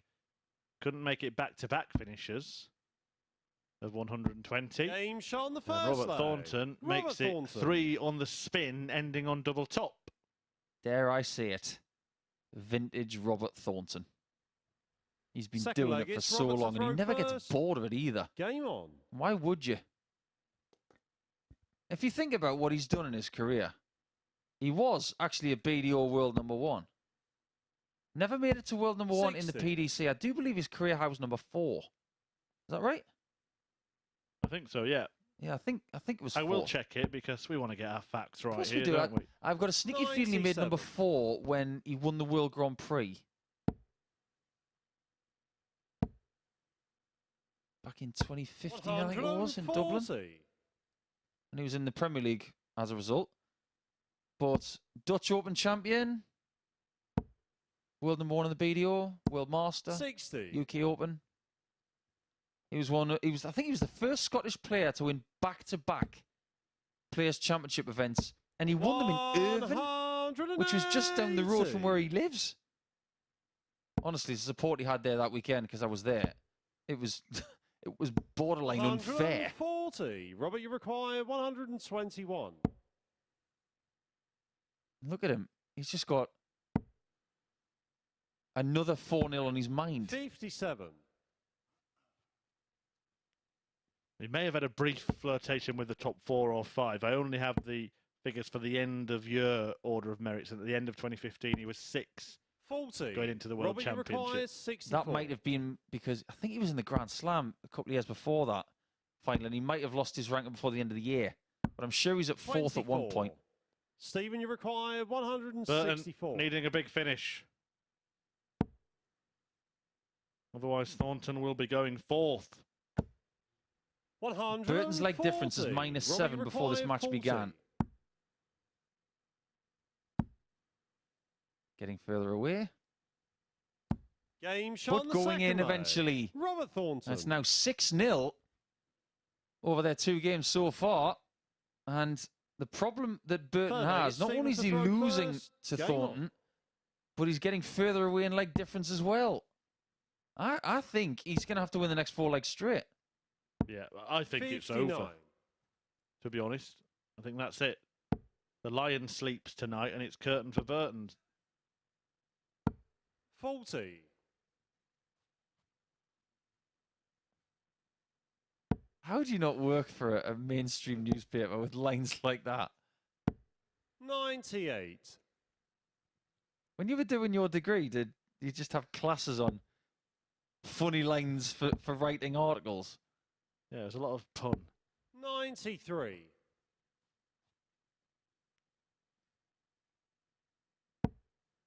You can see that right angle of the arm. Very little backlift there for Stephen Burton. It's a very organic action. It's not the kind of thing that you would coach. It's just something that seems to come very naturally to him. Great player, but 80. just hasn't worked out for him the last couple of days. He's definitely got a score to settle with this stage after he was taken out at Kieran Tian here on launch night. 100. That being said, 2022 for Stephen Burton with us has been 100. a massive Stephen, you success. He's won a require Champions Week. He's won a 104. weekly title as well, en route to that Champions Week. And he's made quite a lot of money. Now, after getting that 60, was he going for 80. 20 for double 12? He must have been, because he's left double 12 anyway. It's a disappointment for Stephen Burton if he isn't to be at finals night, which doesn't look likely. 120. Floor cam, there you Stephen, go. required 24. Game shot on the third Burton leg. not quite Stephen on the Burton. floor, but he will be if Thornton wins the match. Maybe even if he wins another leg, as Paul Fourth was leg, just it's saying. Robert to throw first. Game on. He has the darts to make it 3-1 here. The games to come for Burton, Rob Collins and Greg Ritchie. Now, obviously, 140. having those fixtures is a good thing, so he can take points off those people, but he's just given himself too much to do.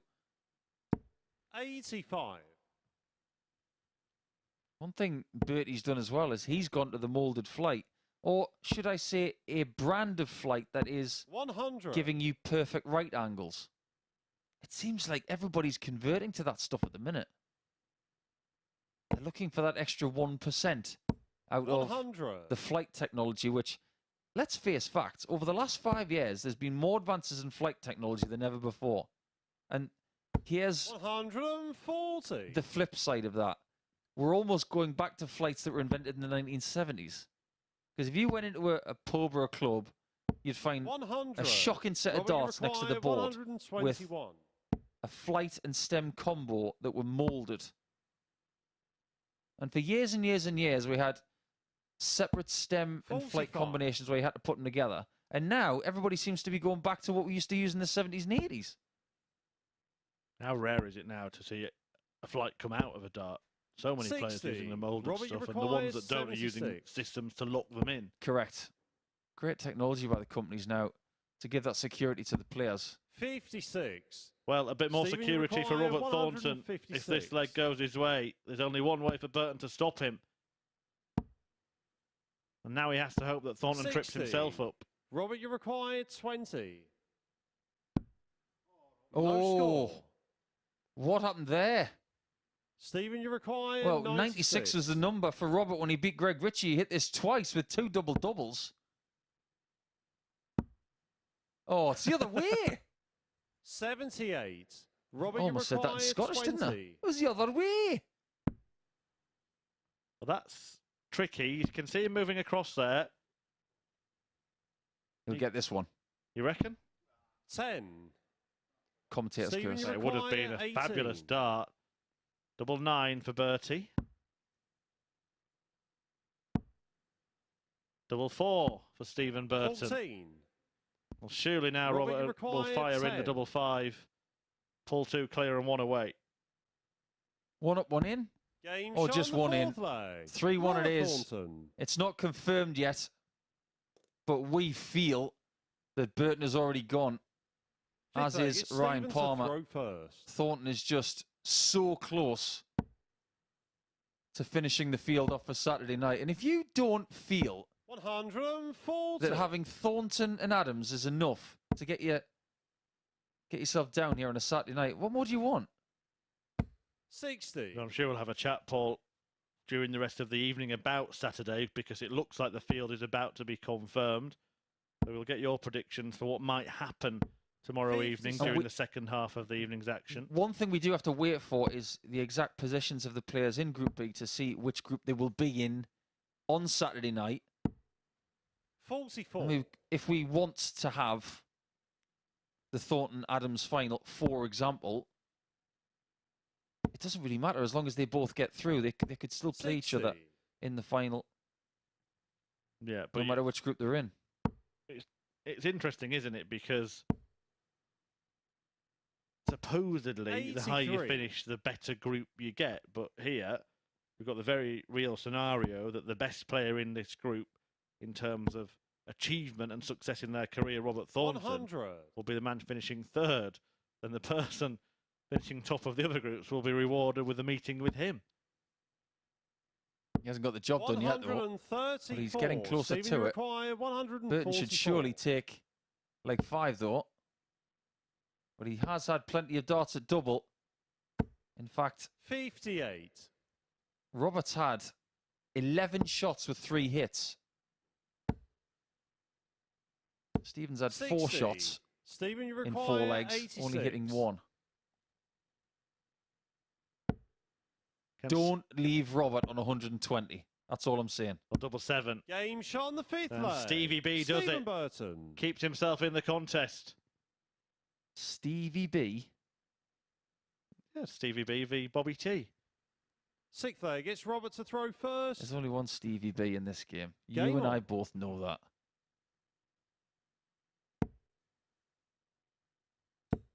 Will Thornton be beaten 140. in this match and just keep that little bit of jeopardy in the group? Because we were talking about whether or not 140. it could be Collins or Ritchie that could be caught in the previous match. Let's not forget that if Stephen Burton does 96. manage to turn this around, he moves within 2 points of Robert Thornton. Massive leg for this, for Robert. 91. Oh, it's a great switch from Stephen to stay in touch. One slip from Robert, and he knows that word jeopardy might come up again. 133. Well, this is why Robert Thornton's such a good player. As soon as the pressure is ramped up, he comes in with this leg. 100. Well, we Robert, might you see require some kind of champagne 132. finish here. And it may come from the Thorn. He's not going to get a dart at the bull, but Stephen Burton may 104. need to take Stephen, out the you biggest require shot of the lot to 170. beat him and keep his hopes alive. Skin not saved right now. 105. You might have to make plans for Robert, Saturday, you Stephen, require because Robert 28. could knock you out on double 14. Or 7. 14. Not to be, and this could be Stephen, getting very you require interesting, folks. 65. Too good. Game shot on the sixth And leg. Stephen Burton suddenly is Stephen favourite to win Burton. this match. It's 3-3. He has the darts in the decider. And if he wins this leg, he moves within 2 points of Robert Thornton. And let me tell you Seventh something else. final leg, it's He Stephen plays to throw again first. before Game Robert on. Thornton plays again. This is very interesting now.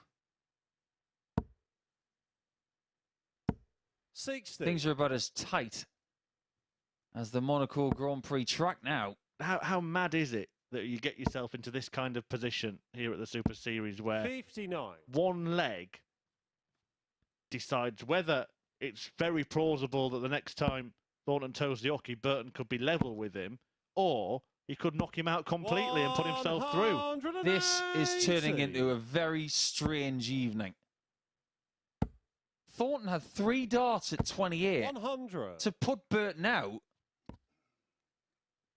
And now Burton is sprinting to the line to win this match to keep himself in it. 100. Thornton can't leave a finish. Robert's never 60. done anything the easy way. Stephen, you require 161. I get the feeling he might have to do it the hard way again. Well, his next match is against Ryan Palmer. Great approach. 121. What a leg this is under severe pressure. I applaud you, Stephen Burton. 100. I applaud you. Stephen, you require 40. Double 10. And still. 20. Well, there have been twists and turns in this match that could cause twists and turns in the table. But is there one final twist? As Stephen Burton got himself into position 86. only Stephen, you require 20. to fluff his lines.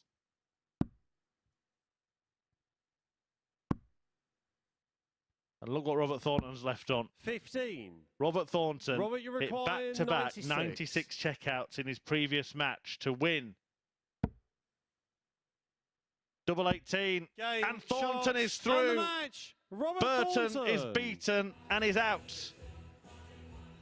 The Scotsman seals his spot at finals night. Rob Collins is also confirmed in Saturday's action, and it means that Stephen Burton, after that 4-3 defeat in which both players had match darts, goes out along with Ryan Palmer. At the halfway point of this evening, it is settled which 3 players will be progressing from Group B. What a checkout from Robert Thornton, who once again wins a match with a 96 checkout. Paul and Abby will discuss what's happened here after 3 players have booked their place at finals night. Ritchie, Collins and Thornton by virtue of that result. And then we will be back with the final 5 matches in Group B on this Friday night. Stay with us.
Welcome back to the MODUS Super Series, where Robert Thornton has just come through a last leg decider to confirm our lineup for finals night. So we can confirm it's going to be Daniel Closer, Martin Adams, Peter Jakes, Greg Ritchie, Rob Collins and Robert Thornton. There you can see confirmation of the 4-3 victory.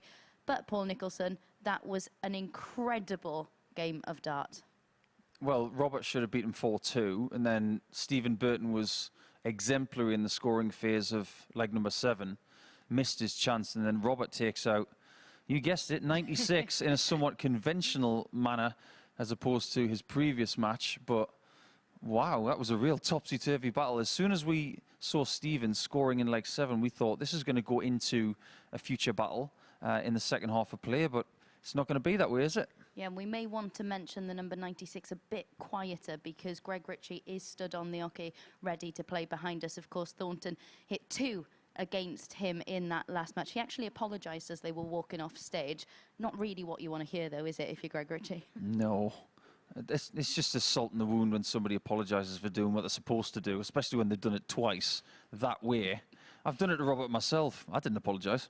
Absolutely. We can see confirmation of the Group B table. Then it is Greg Ritchie, Rob Collins and Robert Thornton who are through to finals night. A word on our next match, though. Ryan Palmer, as you can see, he's on 2 points currently in the table. There isn't anything riding on this match for him, but you feel he'll want to give a good account of himself to ensure that he's invited back to, to give a really good showing of himself. Absolutely. I think when you play in a 5-person group or a 6-person group or even something bigger than that, the most important thing is that you're not going away on a whimper. You want to go out with a bit of a bang. I suppose there's a bit of a relaxed nature now because he's not going to qualify. So last couple of matches, he can give it some big licks maybe. And he doesn't want to finish on the bottom of the table. So that will be his motivation for the second half of play. He doesn't. This has been a really high-quality group, though. Do you think he might have had a chance had he been in Group C? Yeah, I really do think that. And maybe he could have got through with 2 players in that one, but he has been thrown to the wolves here a little bit. No pun intended, because Wolfie was in the other group, but this is a very, very difficult group to come through, but great experience for Ryan. I've got no doubt about the fact he's coming back. Absolutely. Right then, let's get into this one. It is Greg Ritchie up against Ryan Palmer, Murph in commentary, and this man is going to run down to join him. Yeah, I hope he does, Abby, because everything's settled, and Paul Nicholson did joke as he left that he might take the rest of the night off. But there is still some scores to settle because it is now about jostling for position for who will finish top of the table, who will finish second and who will finish third. That will determine who goes into what group tomorrow at finals night. This man, of course, won't be there. Ryan Palmer has had a decent debut despite only winning 1 match so far. Has been involved in plenty of last leg deciders. Greg Ritchie will be there and is currently the man at the top of the tungsten tree with 10 points from his 6 matches so far. So Ritchie will be hoping to end 97 at the peak of the pile, take that extra bit of confidence and that air of authority perhaps into finals night tomorrow. And don't forget, of course, you can be there. The place is Portsmouth, the Live Lounge. Tickets available from dartshop.tv and they are free of charge. 140. If you can be here, do be. If you can't, then tune in to the MODUS Super Series YouTube channel to watch all the action from 10 p.m. on Saturday night. But I think now Paul has decided to join me and not have the rest of the evening off. It's about time we started discussing that finals night because we know the 6 players, the 3 going through from this group, Ritchie, Collins and Thornton, Daniel Closer, the Group A winner, and then Peter Jakes and Martin Adams from Group C. Where are you going to put your chip? I think the one thing that 57 is interesting me a great deal is that Robert Thornton, for example, who's been around the block a few times, 105. He'll know nothing about Daniel Closer, okay? And he will be asking the likes of Collins and Greg Ritchie in the practice room, who's this guy? What did he do this week? He'll get a bit of inside track. 100. Ryan requires 77. Martin is the same. He won't know a great deal about him either. But we know that Peter Jakes and the likes of Ritchie and Collins do know plenty. Greg so I'll be fascinated to see which groups they land in. I think the first game in the groups tomorrow is going to be fascinating for many reasons. Yeah, I think it is a fair 90. swerve to wait Ryan, to you see require 20. who's in what group before you make any kind of prediction. Sometimes we do get quite stacked groups Game shot on the on first finals leg. night. Ryan Palmer. Do you want to see Adams and Thornton in different groups? I don't know because it's a Second little leg, bit it's Greg similar, isn't it, first. Game to on. Group B, by the fact that you've actually got more chance of getting to the semi-finals than not getting to the semi-finals. 2 out of 3 go through. 140. I want to see them both deep in the tournament without disrespect to any of the other players. Hey, look what happened to Lucas Venig last week. He won Group A, 100. and then he lost out heavily in his first game in the group, and then he was on the cusp of winning by 4-3 against Gavin Carlin, but then he found 170 checkout, 96. which took him out and kept Thibaut Tricol in. That was one of the most exciting initial groups and finals nights that I can remember. 96. Well, look, we'll talk plenty more about the players that will be involved tomorrow over the course of this evening. But a word on Ryan Palmer. He's won the first leg here in 18 darts. I said just before you rejoined me, despite only one win from 6 matches so 140. far, I actually think it's been quite a decent debut. Yeah, so do I. I think he's shown a really good level of performance. Good willingness to get up there and mix it up. 124. And more so, Greg, you after require speaking to him, he has 151. enjoyed it. He likes the space. He likes the competition. And I think there's a possibility that he can improve if he's given another invite. 90. So in the midst of his autumn and winter, what he's got to do is go away, play in the ADC circuit, do well there. I know he's got some stuff 59. coming up there. Greg, you require 61. Keep the form going, and hopefully we'll see him again before the end of the year. Yeah, plenty of places to play darts for those players outside of the PDC Game shot on the professional second game. leg. Greg Ritchie. Greg Ritchie is making the most of his opportunity here at the Super Series. Yes, he is. It's going to be Third leg, hopefully a it's Ryan to fruitful throw week for him. first. Game on. And then apparently next week he's off to Northern Ireland. Trying to get more points towards the WDF World 56. Championship, because at the minute he's pretty close to one of those spots.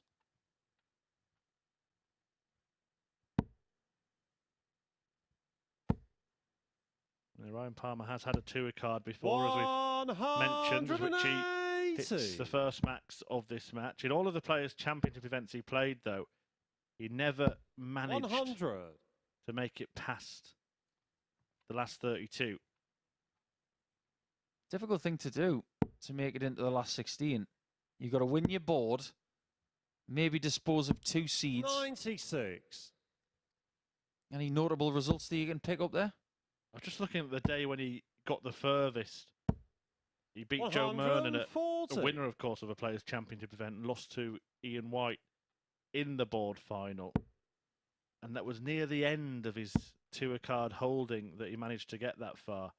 Did play in the UK Open in 55. 2017 and did manage to win more than a couple of games in some of the UK Open qualifiers. So I was referring to the Players' Championship events, but he did reach a 55. quarter-final, Greg, you in a require UK Open qualifier, 170. losing to Jelle Klaassen.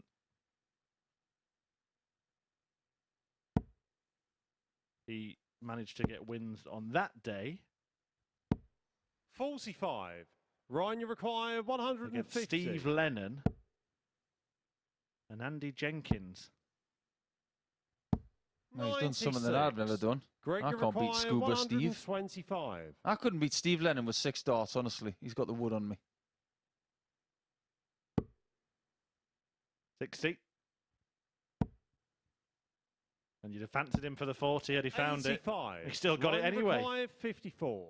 That was Ryan on 40. Game shot Just on as the good. third Same leg. hole. Ryan Palmer. Ooh, good shot. 2-1. Match number 6 of the night. Fourth And leg, the it's Lion Greg is to looking throw for his first. second win. Game on. I had a little chat with Ryan, actually, a couple of days ago, and he asked me if I wanted some tidbits about his career. His playing idol 93. is Steve Beaton. Don't blame him, actually. Steve's a legend. Apparently, Steve is now a good 100. friend after growing up watching him, idolising him. He's actually good pals with him now. That's a nice thing.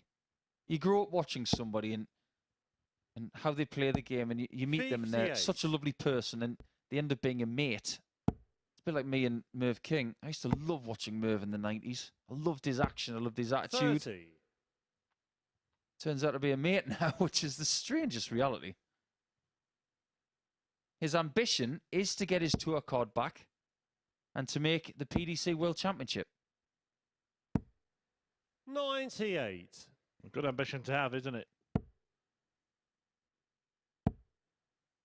You can tell him what it's like, Paul. Is 100. it special to meander up Muswell Hill and appear at Alexandra Palace? Depends on the weather. Well, you had to walk it once, didn't you? Yeah, that was a bit grim. That was the second year I qualified, and I was playing incredibly at the time. 52. Darn that snow. Anyway, yes, it is special. One of the greatest things about Alexandra Palace is 43. the practice room downstairs. You've got so much space. It's comfortable. You get left alone. Once you get all your media commitments out the way, you just want to practice, get your headphones on, and just get everything right. And there's only one thing wrong with Alexandra Palace, in my opinion. I don't like that they flipped it around. I liked it the old way, where it was long and thin. 80. These days, the backstage area that you walk through is freezing cold. And when you go in there, it's really hot. It didn't used to be like that. 96. Greg, you require Greg Ritchie 120. then utilised tops once more.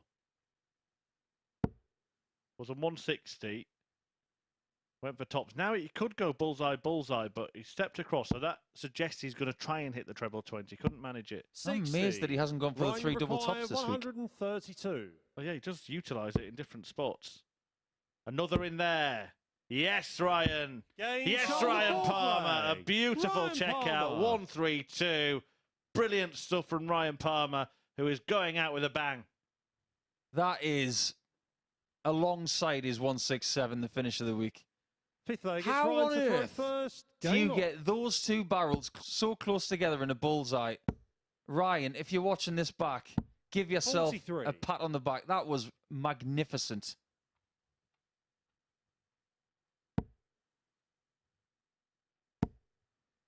That was just a wee bit good. So was that. 180. Second maximum of the match for Greg. I know that he's already qualified, but 94. what Greg wants is to get as much in the way of points in this group to make sure he's top. Is he going to answer that champagne shot with an Oh, oh my 120. word? Put it back in. We didn't see it. I was going to say, is he going to answer the 132 with a 9-dart finish? He has hit 6 treble 20s in this leg, but one of them fell out and ended up on the floor. 100. That was intolerable cruelty.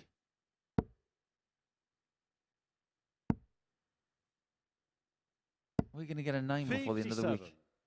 Do you think? Well, When Conor Heenan hit his, it was 66 to 1. 140. Big Greg, odds. you require No. 144. You're having a gamble tonight. It is Friday night. I know you guys are probably at the end of the working week feeling a bit merry, but please gamble responsibly. Over 18s only, and begambleaware.org for more information. 50. Ryan, you require for 1 minute, 124. Ritchie was thinking about a 9-darter. Now Ryan Palmer's thinking about winning the match. Just the wrong side of the wire. 92. Great darts. Greg, you require 94. 88 average. Ritchie's averaging 3 more.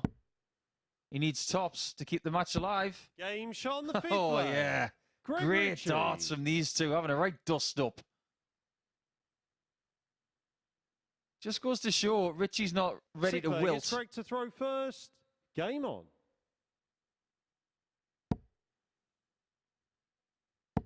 What would a win this week for Greg 100. financially for his next 6 months? Let's say he wins the £5,000 bonus at the end of this week, 41. with a chance of winning 20 more in a fortnight. That cash injection could potentially look after the rest of his season and the start of next season, wherever 60. that may be. Yeah, big money to be won here at the Super Series. Even bigger money to be won at the World Grand Prix for the Premier players in the PDC, and we have the final 6 for 140. Saturday here at the Super Series. The final 4 has been confirmed in Leicester. Yeah, it's not a bad lineup, right? Yeah, Michael van Gerwen will take on Peter Wright in one semi-final after MVG 96. averaged almost a ton in a double start match against Chris Dobie. And the other, that could be fierce 100. on the stage tomorrow night. Gerwin Price taking on Nathan Aspinall for a place in the final.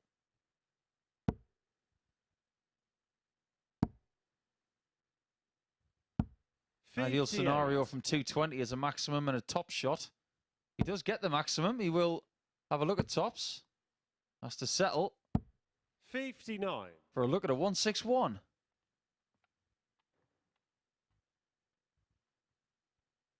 Now 171 leaves double 8. I like the way he thinks. He's trying to get the darts all in the same region to leave whatever double it is. Well, he can't get the 171 to pressure the 161. 95. Ryan, you require That would win the match for 161. Ryan Palmer. He's already had a fabulous finish. He's not going to follow with another one. We saw Ritchie in the previous leg clean up 94, no trouble at all. Carrying Greg on require 92. his incredible prowess on doubling. Double. That was the attempt. 52. Palmer Ryan, could you win by require 4 legs to 2 if he 74. finds this 74. Oh, hello. Double 6. Game. Oh, shot, that's so and the different. match. Ryan Maybe Palmer. we've reached the part of this group that is going to see a little bit of exhibitionism, and it's very rare that you see that 74. I really enjoyed that one. So, look at Greg Ritchie. He got 2 shots at a double in that match. He hit them both. But Ryan Palmer, with an 87.31 average, gets his second win of the group with a couple of real highlights. And the bullseye played a huge part in that 4-2 victory. It's going to be Bertie up against Collins in match number 7 after this short break.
Welcome back to the live lounge here in Portsmouth.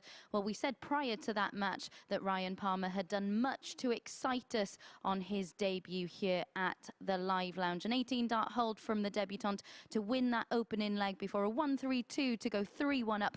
Absolutely remarkable checkout from him. Of course, he had already taken out a 1-6-7 in his opening match on the live lounge stage. Ritchie responded with a 94 in 2 darts to extend the match, but couldn't take out the 92 in the following leg, and the Lion getting over the line with a bull 12 6 for a 74 checkout. As you can see, 50% checkout success for Palmer in that match. Really impressive from him.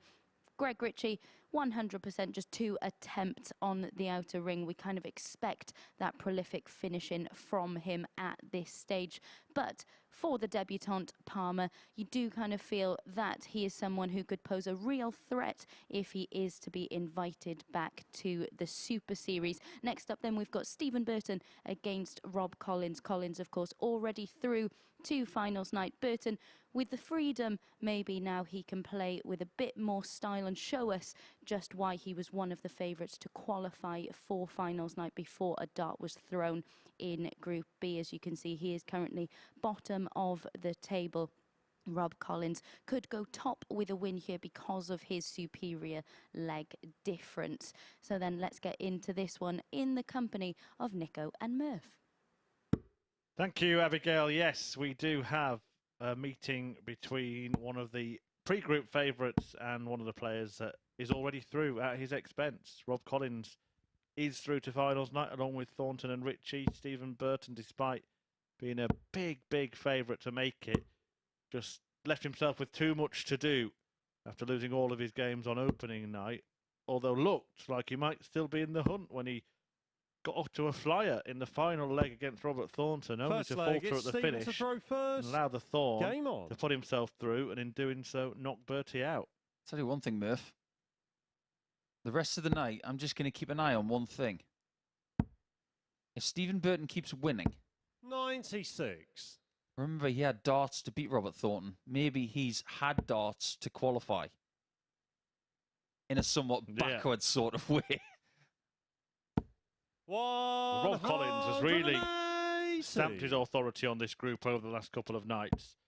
Lost just a couple of games so far, but I've been really impressed because 41. Before a dart was thrown, everybody was really saying, look, we think it might be Thornton, we think it might be Burton, and then Collins was kind of at best the best of the rest. Well, he might be the best of the best at the end of the group. Take that a bit further. We were saying the same in Group A. We were talking about Peter Jakes. We were talking about Mark McGeaney.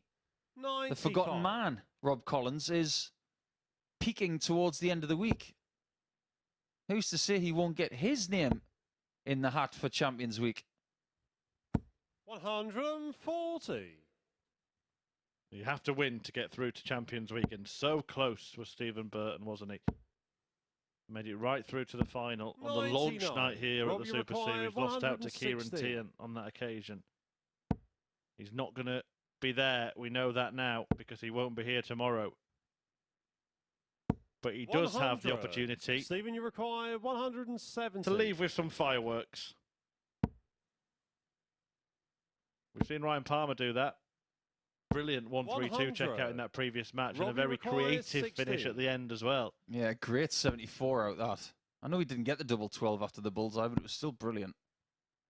And Abby said that he's done himself a lot of favours in terms of being invited back. I'm pretty sure he will be invited back. Yeah, I'm pretty certain he's going to get another invite.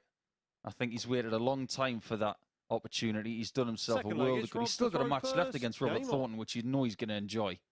And it's Collins who takes the first leg in this one, against a throw as well, denying Bertie darts at the 70 that he'd left. Thornton against Palmer next, as Paul mentioned. Then it is Greg Ritchie against Stephen Burton. Ritchie is on an incredible run of finishing. 85. In the last couple of matches, he's been 2 from 2 and 4 from 5. He's at it again. But the problem is he only got 2 shots at a double in the previous match. So well done, Ryan Palmer. 83.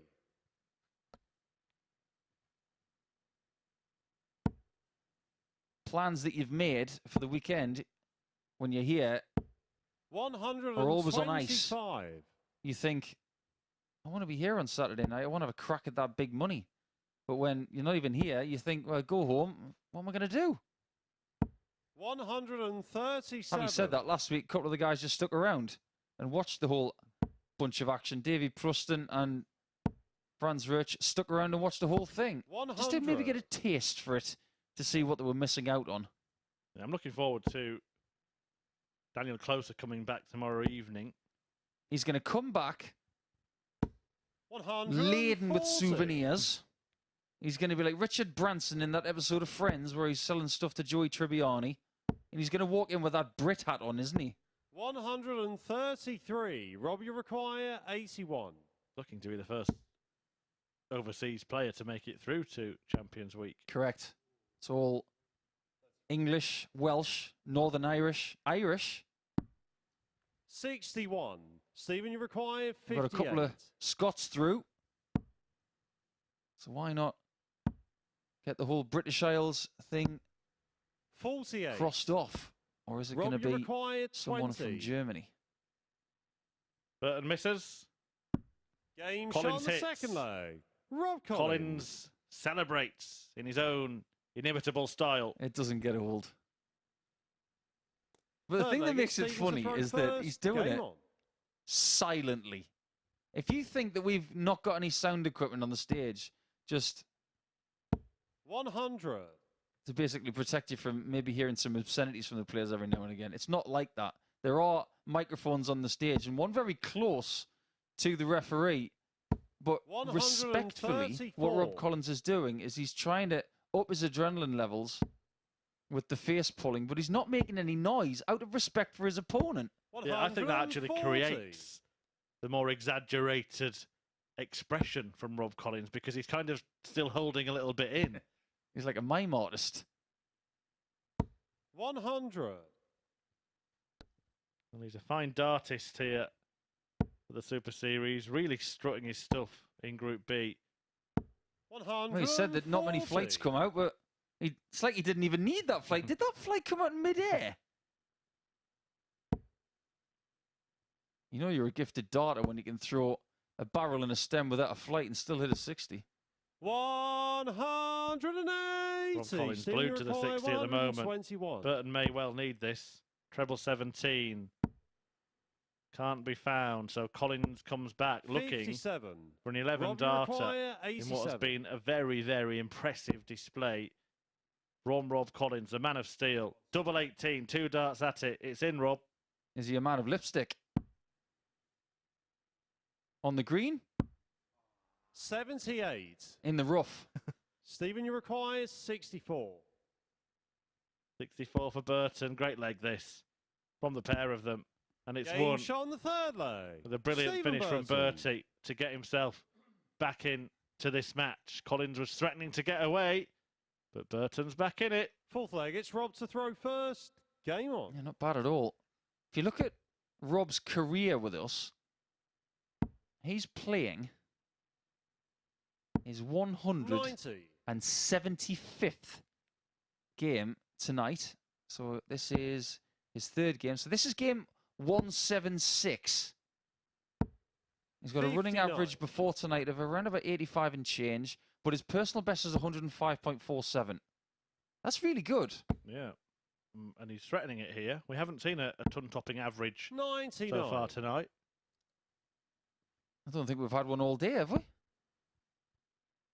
No, there was almost one at the World Grand Prix, wasn't there? Michael Van Gerwen averaging north of 99 in a 134. double start tournament. Fabulous. I tell you, a few years ago, I played Robert Thornton in the first round of the Grand Prix. I averaged 99 against him. 90. I still think that is the best performance of my career. Because I didn't miss much. And Robert didn't miss a great deal either. 98. When you have a high average like that double start, that really makes you feel good. We mentioned this afternoon, didn't we, that the record is over 106 from Alan Warren Little. It still stands. That is some level. 58. 21 years old, that record. Hard enough hitting doubles at the end of a leg without having to do it at the start as well. Do you know what? You wonder if that's ever going to be beaten. 100. Rob, you require 164. Well, 164 for Collins here.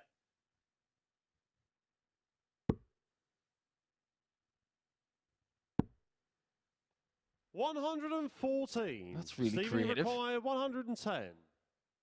Stephen can be creative when he wants to be. And he was sticking on the 60 there for the double 15 58. shot, but Rob, you didn't require quite get there. 50. Go straight for the bull, Rob. This is the time he can do it. The man of his swagger should have turned on the style. Game shot on the fourth leg. But he Rob turns on the Collins. celebration again instead. It's the Rob Collins motorbike there.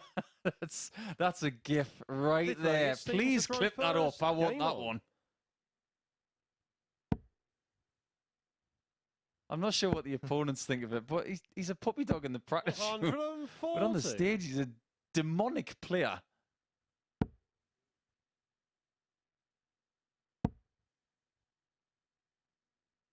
We're talking about average 45. records. Jason Askew's got the average record with us. I wonder if that's ever going to be beaten, you know. People have been close. Dan Reed had a 117 100. this year, as is Chaz Barstow. That's the nearest we've come to that one being toppled. I think Kevin Burness had a 117 last year as well. He hasn't mentioned that much in the last 12 months. But you mentioned whether that Warren 100. Little record will be beaten. You do think that Askew record will be beaten, don't you? You think we'll I see do. over 120? Yeah, me and Mace have had a chat about it. We think that someone will break the 120 mark because Mike Warburton 60. almost broke it last year. He was on for the 120, plus he just missed a couple of doubles at the end. But someone's going to have something in the region of, what is it? 134. 49 darts, is it, for that record, for four legs? Do you think it's plausible? I know that we don't have the elite players 91. at the Super Series because they're the ones that don't have professional tour cards at the moment, but because it's such a short race and you only have to be at your best for four legs to produce something special, do you think it's possible that we could see the highest ever broadcast average here in this event? 180. Absolutely Stephen right, yeah. require I think that's 110. very, very plausible. The record is 124.5 by Peter Wright at a Players' Championship event. 70. Robbie require 42. Rob Collins here looking to complete an average of around 100. Game, shot, and the match. And it's just Rob short of that Collins. 99.84 in a 4-1 success for Rob Collins. A brilliant, dominant display. We've seen the best of Burton there as well, but he could only get one leg against a clinical Collins in that one. Fantastic stuff from Collins, who we will be seeing at finals night tomorrow. And if he plays like that, he will be a threat. Coming next, it's a meeting between the impressive debutant Ryan Palmer and another man already through to Saturday's session, Robert Thornton.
Welcome back to the MODUS Super Series, where we've just seen Rob Collins come through the 4-1 winner over Stephen Burton. Of course, we've got 3 more matches to bring you in this Group B session. There we have confirmation. The highest average that we've seen this evening, just shy of a ton from Clinical Collins in his 3rd match of the evening. Just to reiterate, he is already through to finals night, but that didn't prevent him from letting us know what he thought about every single visit to the board in that one. The highest average, as I mentioned, that we've seen, motored through that one, allowing Burton just 3 attempts at double. He took just one of them with that 64 checkout, which was the highest of that match. 3 180s from Rob Collins. His scoring has been prolific at times in Group B. So next then we've got Robert Thornton against debutant Palmer. Thornton's penultimate game of the night. We know though that even though he's also through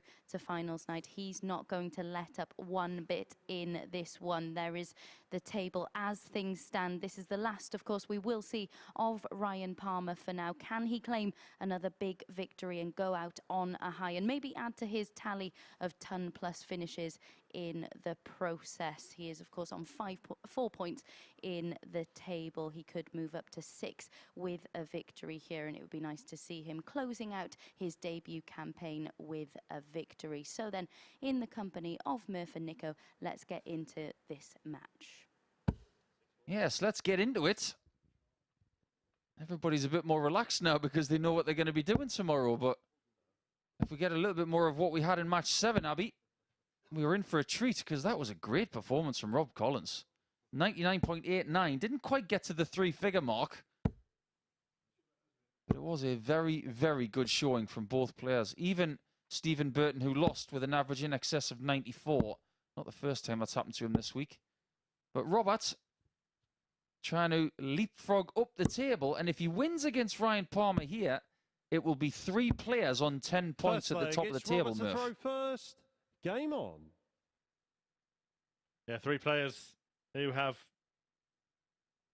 been the dominant forces, despite Palmer and Burton being competitive in most of their matches. 24. And we did see Ryan Palmer really start to enjoy himself in that previous match, put on a bit of a show, and we're expecting to see him again at some point of the Super Series. I think he's earned his 100. stripes, the Lion. And Robert Thornton, always a tough competitor, but is he the type of player that actually being relaxed 81. doesn't suit? Yeah, I think that's fair. You think about some of the pressure situations he's been in his career.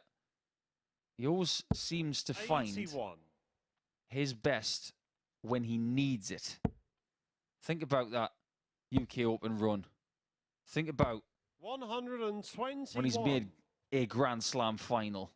In fact, if you think about some of his credentials, they are incredible, but there are glaring 100. holes in his career. 1 quarter-final in a PDC World Championship. Yeah, the horrible record he has at the World Match Play. 60. He's won 1 game. 1 game. I mean, my record at the match play is abysmal. Absolutely atrocious. But even mine's better than 121. Robert's. Yeah, and he's played there a few times more than Yes, you. he has. He's played there more years than I have. 60. My best ever win at the Ryan match play was Ryan, against 99. Robert. Rather ironic that he went on to win the Seniors World Match Play. Yeah, it's so weird. 59. Robert, you require Who's the only person he beat then? 155. Remember? It's the only match his opponent 59. played at the World Match Play. Ryan, you require 40. Oh, okay. Leave it with me for a second or two. I confirm he's not checking his Game shot laptop. on the first leg. And Robert has Ryan lost the Palmer. first leg of this contest in 17 darts, thanks to the Lion. Oh, it's going to annoy me because I Second do leg is know it. Ryan to throw first. It's in Game the on. back of my mind somewhere. Will you give me a little bit more time? It allows the viewers at home to play along as well. 100. I'm not going to sing that song. I'll give you a hint. He's played in this room. 180.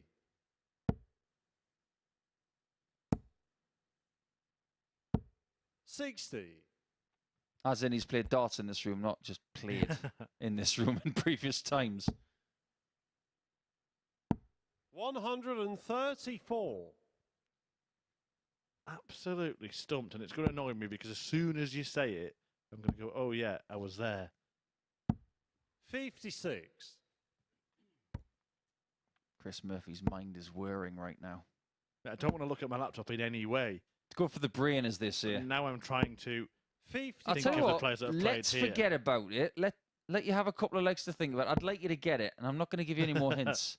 I think you'll get it. Roberts on a 132, which of course 42. Ryan Palmer Robert, hit earlier with 2 balls and double 16. 132. You can't get it with a single 5. Or another one. I think he should have gone 25 there, but the ultra-aggressive Thorn gets himself on 62 instead. Yeah, looking likely to level the match. Very, very rarely see Robert Thornton throwing at double 16. Is he looking at his score trying to work out a different route, or will it be treble 10? Nah, he doesn't mind double 16. He just doesn't go for it very much. He won't go for it now. Tops is the target. Game shot. As he so often is. Robert Thornton. Robert Thornton on that target is on target. He is the best double top shooter I've ever watched. I've practiced with him many times, and Third leg, it's Robert what you do in practice with Robert is you leave it for him. He doesn't mind going for all the other doubles. Like a lot of double top shooters like Wade and Michael Smith. 60.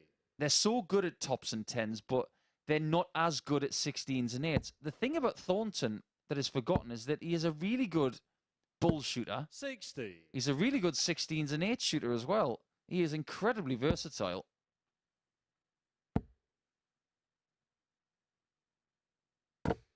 $80. Oh, we have seen a bit of that this week with heavy darts. 26 grams for the Thorn, 28 for Ryan, 28 a little bit earlier in the week for Ryan Murray. 100. It's been a heavy, heavy week. Your mind is going crackers, isn't it? When you said this player has played in this room, has he actually played in this tournament? Yes. 180. Okay, it's not who I thought it was then. 180 from Thornton. It's not a player this week, by the way. Okay.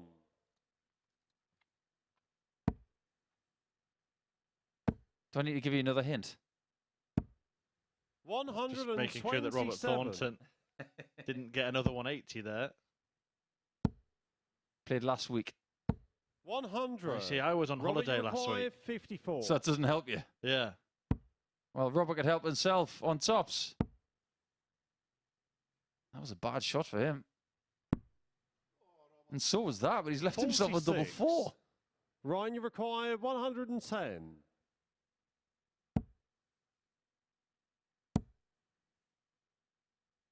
Now, how fashionable is that 110 on the cover shooting method 47. right now? Robert, It seems like everybody's 8. going that route. Game shot. Well, that's a picture-perfect double Robert 4 and a 2-1 Thornton. lead for Robert. But how much more are we seeing people on 110 going for 19s first, single 19, treble 17 tops, Game or on. potentially treble 19, 17, double 18?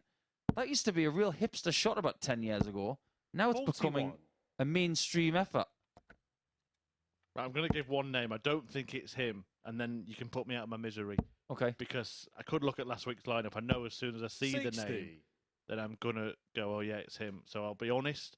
I won't look anywhere else. I'm just going to throw a name out there just in case. Was it Richard North?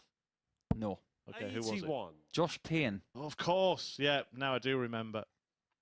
Yeah, Josh Payne made the match play once and lost to Thornton to break his streak of losses. 180.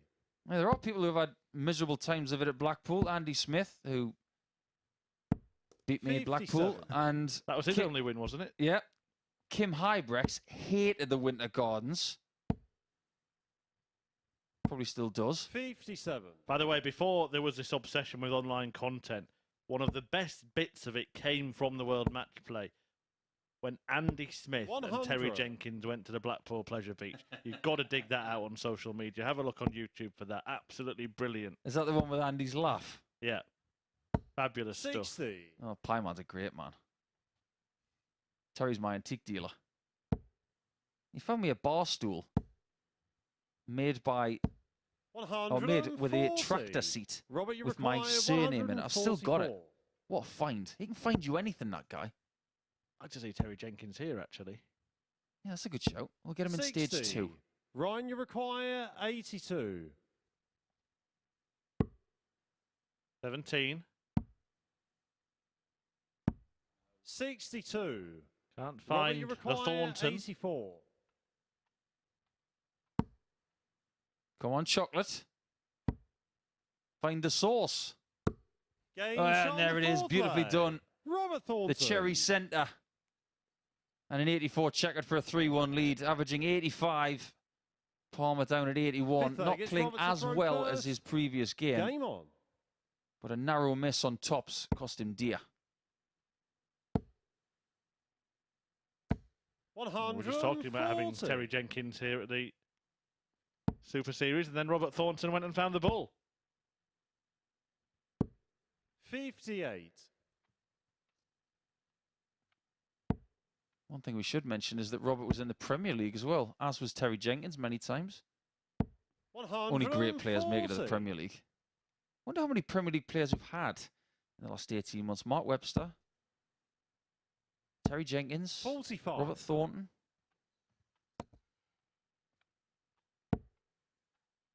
Mark Dudbridge, Andy Hamilton, 5. Wes Newton. 41. 6.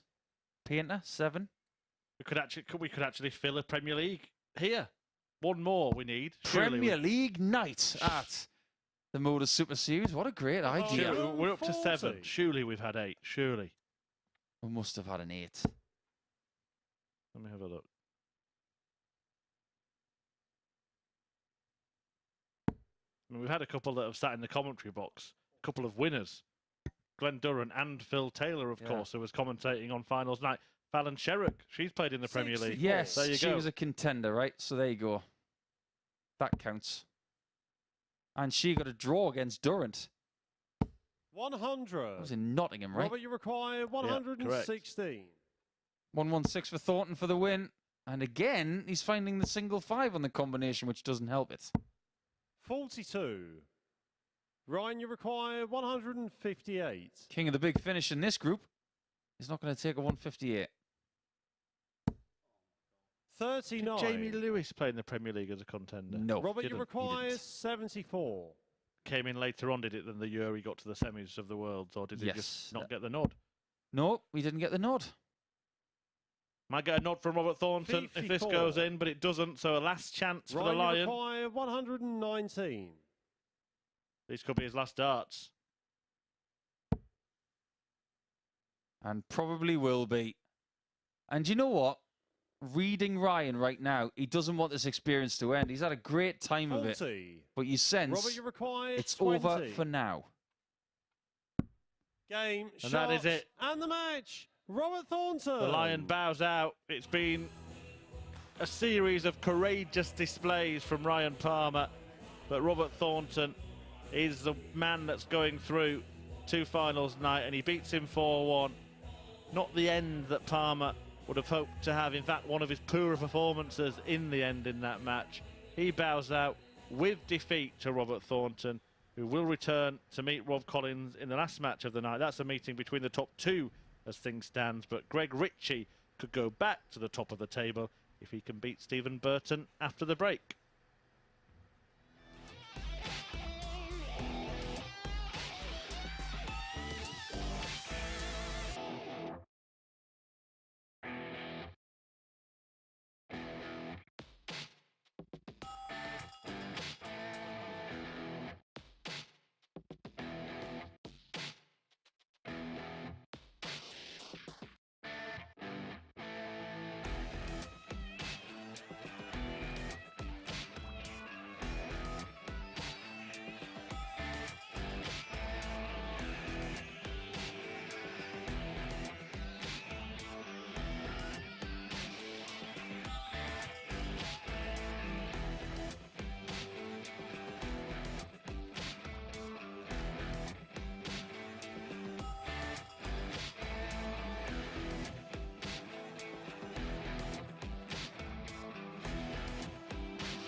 Welcome back to the live lounge here in Portsmouth, where Ryan Palmer's debut campaign here at the Super Series has ended in a 4-1 defeat to Robert Thornton, an 84 average from the Thorn in that one. We said prior to the match, didn't we, that he wouldn't let up despite already being through 2 finals nights. He lost the first leg, but from there, the man who has now hit 12 180s in Group B started to motor. There you can see 3 added to his tally in that one. 57% checkout success in that match. An 84 on the bull in there as well from the Thorn, the highest checkout of the match. Ryan Palmer has given such a great account of himself in Group B. He should be very pleased indeed with his debut campaign. And as Nico said in commentary, you really got the feeling towards the back end of that match that he really didn't want this campaign to come to an end. Next up then, our penultimate match of the evening. It is Greg Ritchie against Stephen Burton. Ritchie already through to finals night, and he doesn't know it yet, but we will be catching up with him at the end of this match. Will we see another clinical display from him on the outer ring? It has, of course, been such an important feature for him throughout the 5 days of action here at the Super Series. To get into this one then, let's rejoin Murph and Nico. Thanks, Abby. Yes, it has the potential to be a very decent darting duel, this one. Despite Burton being the man at the bottom of the table, Greg Ritchie is looking to be the player at the top come the end of the tungsten tossing tonight. But we have seen from Stephen Burton flashes of what he can do. He really will feel he should have beaten Robert Thornton earlier this evening. And he played okay, didn't he? He played pretty well against Rob Collins, but the Man of Steel was in top form in that 4-1 win in his last game out. So it is the last time out in this stage for Stephen Burton.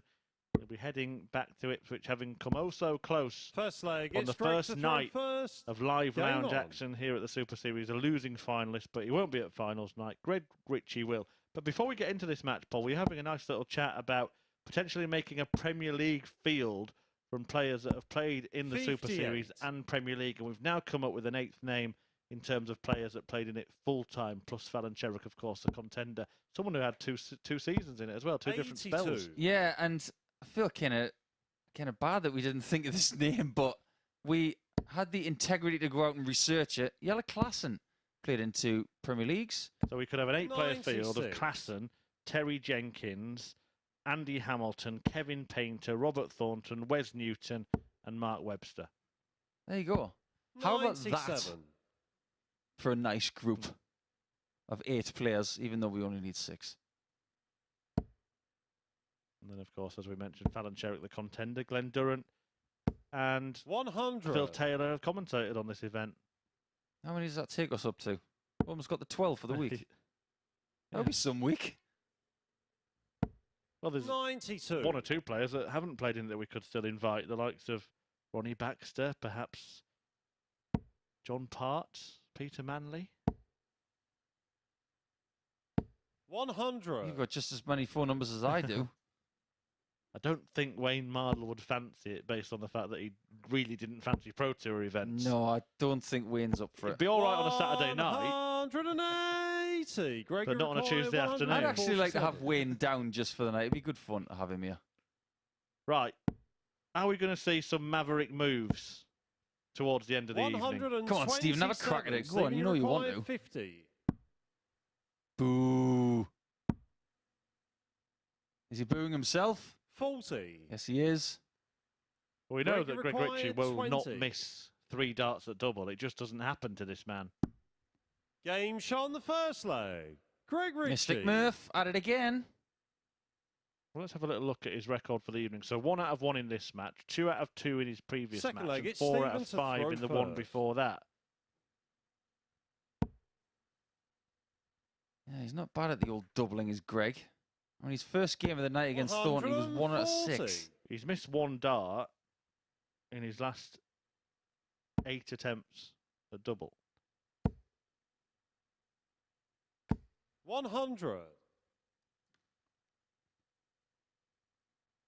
If you went to the bar and asked for a double Greg Ritchie and Coke, it'd be a pretty strong drink. Because he's extremely strong on the 43. doubles. Did miss 5 in his first match against Robert Thornton. 180. But since then, he's been almost perfect. He has an ambition of getting to 12 points in this 81. table. Now, the problem that Greg Ritchie's got, if he wants to win this group, is that he's not going to. Well, that is a problem, yeah. 93.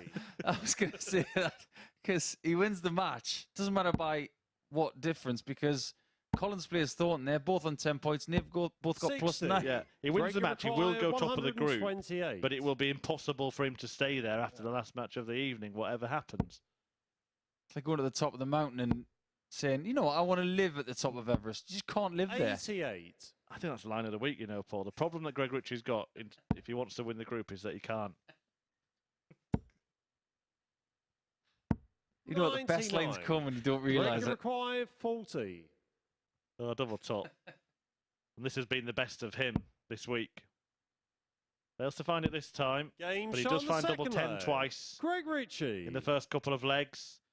And Stephen Burton knows he's going home. Is he going to go home on the end Third of the leg, it's hammering? Greg to throw One thing I will first. say at this Game juncture, on. and I want this to be communicated to Stephen, because I think he's got a great amount of talent. Whatever he does before the end of the year, I wish him all the very best. I know he's going to be back. 96. He's put in a huge effort in this stage. Obviously been here twice, got to the final on the opening night here. We thank him for his efforts. 140. And I believe that 2022 has been very fruitful for him. And the year's not finished yet.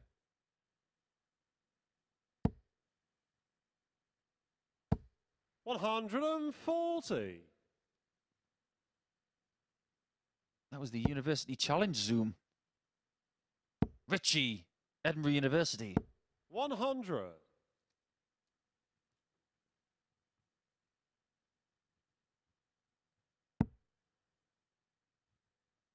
I'm starting downstairs to try and leave 170 here.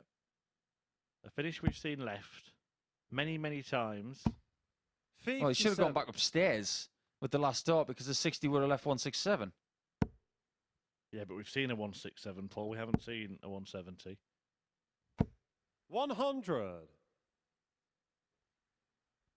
You got some sort of bingo card going. Oh, but maybe Greg Ritchie has.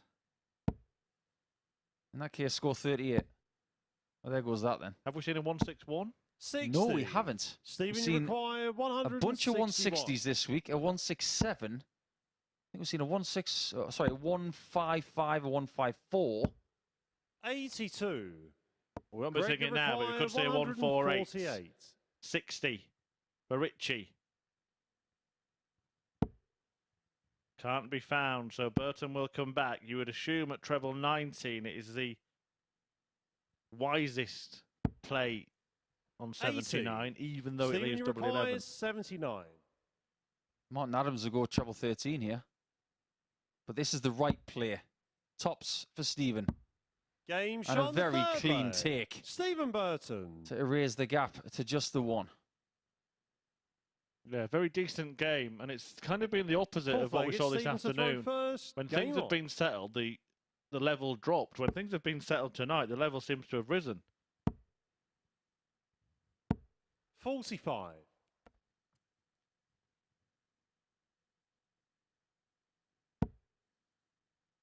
Is there somebody that you haven't seen play with us 80. over the last 18 months that you really do want to see? Someone who is eligible? Bo Greaves would be my answer to Oh, that question. good answer. I like that a lot. I think she should 100. be, in most weeks, one of the favourites to win the week, the way that she's playing of late. And it would help her. Well, not that her game needs a great deal of help at the minute because she wins everything she enters. But 57. I'd actually like to see two ladies in it, Group A. I think we're reaching the stage where that is 140. more, very possible. Stick Lisa Ashton in there, stick Bo in there. Well, there's going to be a women's series event soon in the PDC where we expect to see Ashton, Sherrick and Bo Greaves all 96. battling it out. Now, wouldn't it be fantastic to see that happen here at the Super Series Wow, as well? I tell you what, that last cluster of women's series events is going to be epic. 85. When is that? It's pretty soon, isn't it? And it's coming up in a couple of weeks, couple of weekends. In Wigan, Bogreaves, by winning all 4 on her return to the women's series 98. in Germany recently, Stephen, you require has put herself in the 131. picture to actually make it to the World Championship on just 2 weekends' work. At the expense, maybe, of Fallon. So 55. keep an eye on that one. Greg, you require 170. Keep an eye on this one. Finally, it's coming. Here it comes. 145. Look at the line on that, dog. It was Stephen, you so require good. 76. Just died a little bit in the air. So close to our first big fish of the week. Treble 13 was a target. He'll just hit an 18 to tee up 36. top. So Greg Ritchie required 25. has an opportunity to break Burton. Double 8. Game shot on the fourth. Doesn't matter which leg. double he goes for, Greg does it? Ritchie. Greg Ritchie. He's just really good in all departments. I haven't seen him a great deal on double 8 this week. But it's the Fifth same leg, height it's as Greg to double throw 10. first. And he's hit double 10 Game twice on. in this match. Well, I was going to say, some players, in fact, most players have the ways, they're set in their ways. On certain combinations, they will go one way. But are you a fan of actually, 60. if you've hit a certain double a couple of times and you've got the chance to go for it again, would you have perhaps gone 5 double 10 there? Potentially. 190. I'm not a fan of 5 double 10 in case you do find yourself going for double 5 with a dart in the way. That's why I don't like it. But the second reason I don't like that shot is because I despise double 10. 140. Can't stand it. Now, as a professional dart player, you probably think it's mysterious me saying that, but it just doesn't fit 85. my eye. Was that the double you missed at the World Cup, in Yeah. the World Cup final? Yeah, absolutely. I really wish I'd had a shot at double 8. If I'd had double 8, I would have won that World Cup. I bet you thought Simon Whitlock was about to win it for you. It was 134. great to see him finally do that 10 years on with Damon Heta. Amen to that. Yeah, I did tell you what. Damon Heta did for me, didn't I? 125. Greg, you require I'm not sure. 167. Well, we'll see if Greg can take this first. He's not going to. Damon Heta in Hungary at the end of, the beginning of September, came up to me with a 131. 2022 Australia shirt, signed it on the back and said, "To Paul, we did it. Aussie, Aussie, Aussie, Damon Heta." 46. Just one of the most beautiful Greg, you gestures I've ever seen. require 36. A very nice touch from the Heats. Not heard that story before.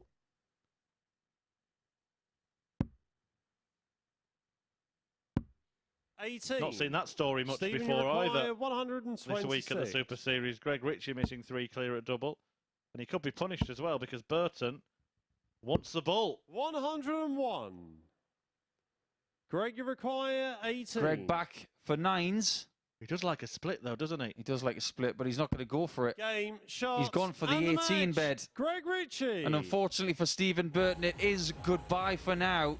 But that is a parting shot for Saturday morning for Greg Ritchie with a very good display.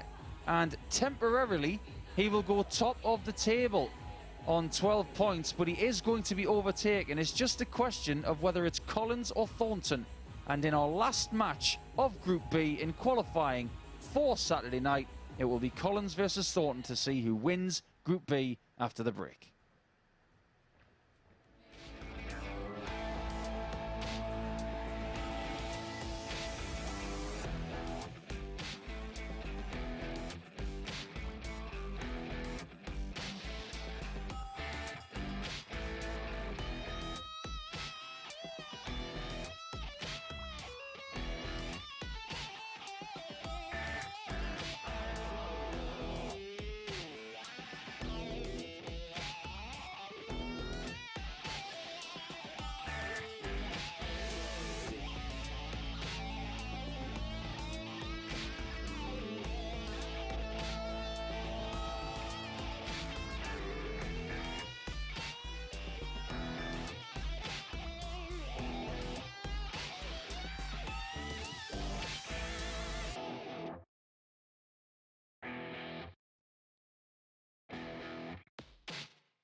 Good evening and welcome back to the MODUS Super Series, where I'm now joined by one of the 3 players who's come through Group B to make it to finals night. Greg, sum up how you're feeling to make it through to finals night again.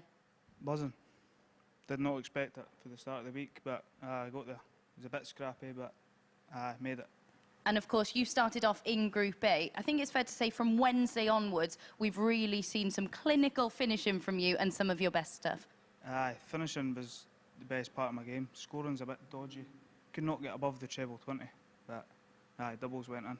And you mentioned as well that you've been sharing a room with Ryan Murray this week. That must have been quite difficult when things have been quite contrasting for the two of you. It was nice not to play him, though, for 5 days instead. Played him for 3 days, but it's nice to not play him 5 times. I think he battered me twice, 2 out of 3 times he beat me. So it was nice not to play him again. And going through to finals night, there are your stats from that final game of the evening. 4 out of 9 on the checkouts for you. Right. Tops has been your friend. You're a bit of a Robert Thornton on tops, aren't you? I'm surprised because I used to need a stool to pick the tops out. But Robert, he bangs tops for fun. I think he went 96 out. 20 double 18 tops twice against me. But I like tops. My doubles have been good, but scoring needs to improve. And how confident are you feeling going into tomorrow night's action? I feel quite good. I've got there, so start again and play well, play better. Absolutely. Best of luck. One other question I'm going to ask you is that the guys in commentary have been trying to come up with a nickname for you. There have been some really, really terrible shouts. Come on, give us one. I don't want one. I don't want one. I've seen a few good ones, though. The grenade. Oh, sorry. It's all right. The grenade. Yeah. Was one. Sounds all right. What other ones was there? I wasn't really listening to what they were, but we've had some Hibs-based ones. We've got clinical cabbage. My mum actually texts me. She says that is horrible, but I think that's the best one. Yeah? So can we call you the clinical cabbage? No. So then the clinical cabbage is through to finals night. He's no. We've got one more game remaining. Let's get into it. Murph, Nico, what are you going to be calling him? Well, if he doesn't want a nickname, we're not going to give him one. But I think the 2 Roberts have heard that conversation, and they're laughing as much as we are down here in the commentary box. Well, the Thorn and the Man of Steel have already got theirs sorted. But look, if he says he doesn't want one, that's fine with me. I'm not going to argue with a man who has just booked his place at finals night and currently sits at the top of the table. That was a fantastic interview. I think it's one of the great things we get to see the personalities of the players, and he's a quite witty character, isn't he? I like Greg a lot. I got to know him quite well when we were in Southampton. I'll tell you what, that was interview of the week. That was so funny. And I love the fact that the players on the stage got to hear that too, because the relaxed nature of the last few matches, because we know that Greg and Rob and Robert are all through to Saturday night, which is not that far away. In fact, it's only 19 hours away. First game on. But a really interesting chat about nicknames and scoring power. And did you get a little bit of a twang of Gary Anderson in that accent? Yeah, from a similar part of the world. If he has a career of Gary Anderson, I think he'll be a very, very happy man. He's part of the same management stable, isn't he? Indeed. Well, one more game to go, and then we will look forward to gearing up for Saturday night. Are you coming? If you are, let us know. Yeah, dartshop.tv for tickets. They are free. Do apply if you can get to Portsmouth by around about 9 p.m. tomorrow evening. The action starts at 10, live on the MODUS Super Series YouTube channel. You would fancy as well, with Rob Collins part of 96. The band on stage, he might bring a few people along because he's not that far away from here. Yeah, Bognor Regis is only about half an hour. Interesting, this match, actually, because the winner of it will top the table. Now, I'm going to say this. If Rob Collins wins a match and tops the table, you would look at it and think it's been quite an explosive couple of nights from Rob Collins. If Robert Thornton does it, I think it has shades of Peter Jakes this afternoon. That he's kind of done it in an unassuming way and hasn't blown the field away despite winning the league. Yeah, I see what you're saying there, because at first, Robert Thornton lost to Rob Collins in the first match of yesterday's session, or should I say Thursday night session now. But I don't think at any point Robert Thornton has been top of the table. 140. He Robbie could be top requires with the very 77. last dart of the group. We've seen some good stuff from both tonight. And Collins is looking at Robert's favourite double. 57. Robert, you require 102. Thornton might be looking at his own favourite. Well, he won't be now. He's hoping to get a dart at the bullseye. 38. It's been a bit Robbie scrappy this required leg 20. from Robert. He's had a couple of dodgy shots. Game shot on the And he first has lost this first leg. Rob Collins. As Collins is still in his quest to be on 12 and a leg difference Second in leg, it's double Robert Thornton figures. to throw first. They Game couldn't on. be tighter. They're both on 10 points. They're both on +9. So it's a straight shootout in exactly the same position. Whether it's 4-3, 45. 4-2, 4-1 or 4-0, whoever wins the match is going to be top. And Greg Ritchie is definitely going to be third. 42. No, that's wrong. Yeah, second. He's definitely going to be second. That's what I meant. Because whoever loses 100. will be third. Whoever wins is going to be first. Yeah, I'm glad we clarified that, by the way. It's a fun way to end an evening in which everything was sorted after 5 matches. We knew which 3 players were going through at the halfway point, but now we do have a straight shootout 44. for top of the table.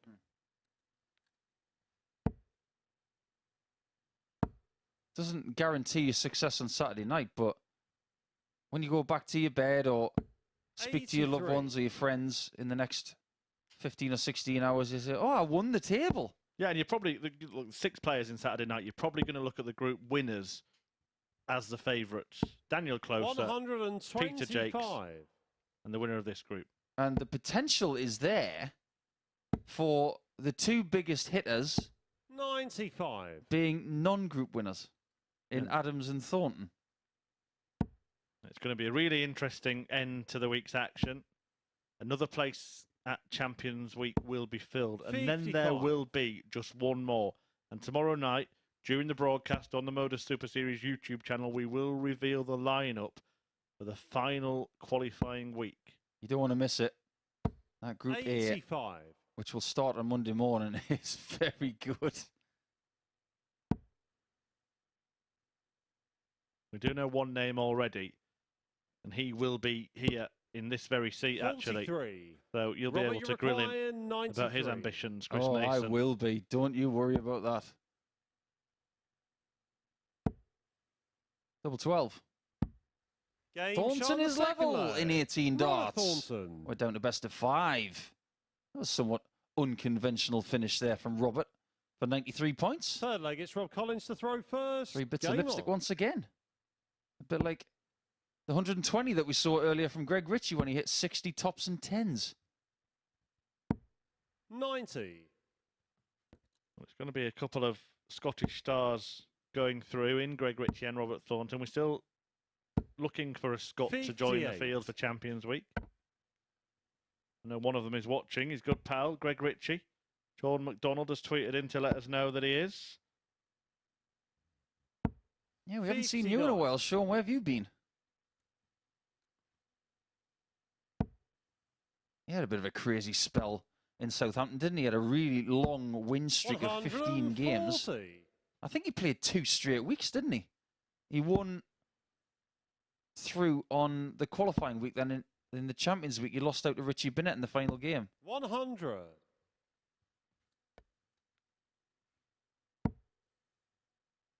He loves that treble 3 right now, does Robert Thornton?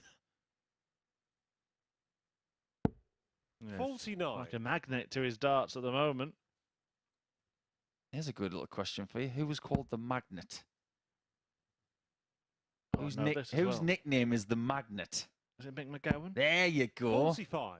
Nice darts. Chris Murphy. Yeah, good nickname that, actually. There are some good ones. I'd not seen the grenade. I don't think it's a bad nickname. You've got to be the 100. explosive type of player, haven't you, to have that?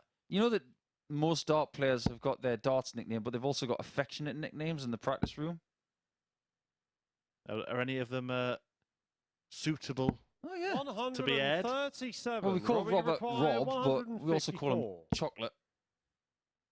Thornton, obviously. 98. Any others from Rob, the you field this require evening? We used to call 70. Phil Taylor Liz Taylor. Okay.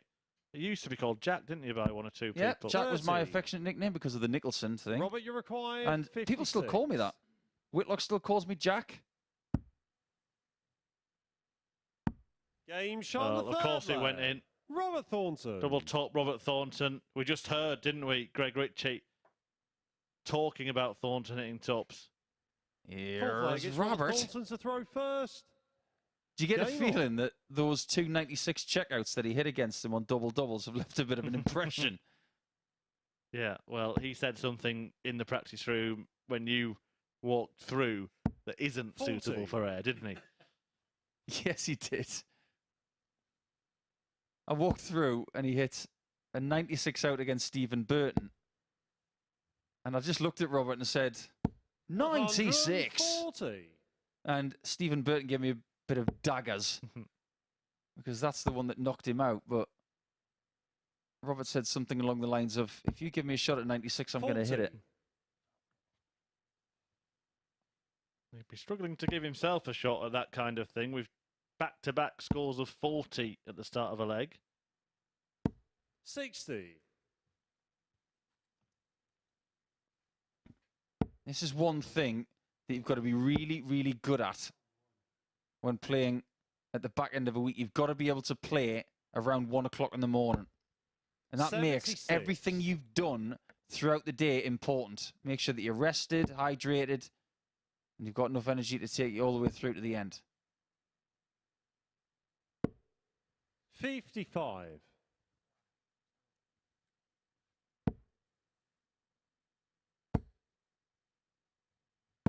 $140.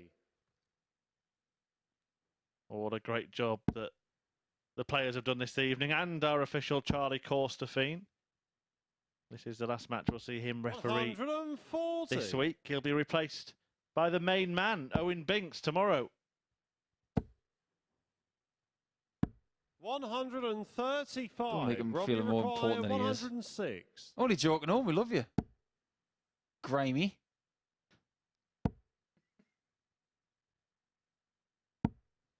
$74. we know. Robert, you require 70. What Charlie Corstefine will be calling after this visit, don't we? Game shot on the fourth leg. Robert Thornton. Thornton. 30. Oh, Robert. Game shot in the fourth leg, Rob Collins. That's exactly what he Rob, says you as well, isn't it, require when he misses? 32. Oh, Robert. Gives Game himself a shot, telling the off, fourth leg. and he'll still be scolding Rob himself, the Collins. Scotsman, because Collins has pulled level. Oh, Rob was giving it the old Christ the Redeemer there. Arms are wide. Fifth leg, it's Rob Collins. to Everybody's throw welcome first. into a best Game of 3 on. contest, because that's what's left.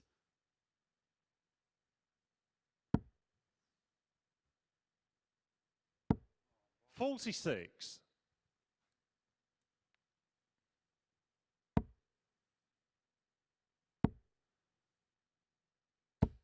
$140. How much do you think Robert Thornton wants to win on Saturday night? How much would he love to be part of Champions Week? Because he's had a great year, hasn't he? He lost in a Challenge Tour final very 96. recently, and he's won 2 senior majors, but he would love to be the first name 60. to win the £20,000 cheque. Yeah, do you think that Robert Thornton will get his tour card back? I'm not asking you if he'll get it back next year, but do you think he'll get it back at some point? 78. I think he can. I just wonder, you know, whether it might be more beneficial for him not getting it. To be a 100. senior great, or being with us, or maybe I'm just being totally biased. But you know what?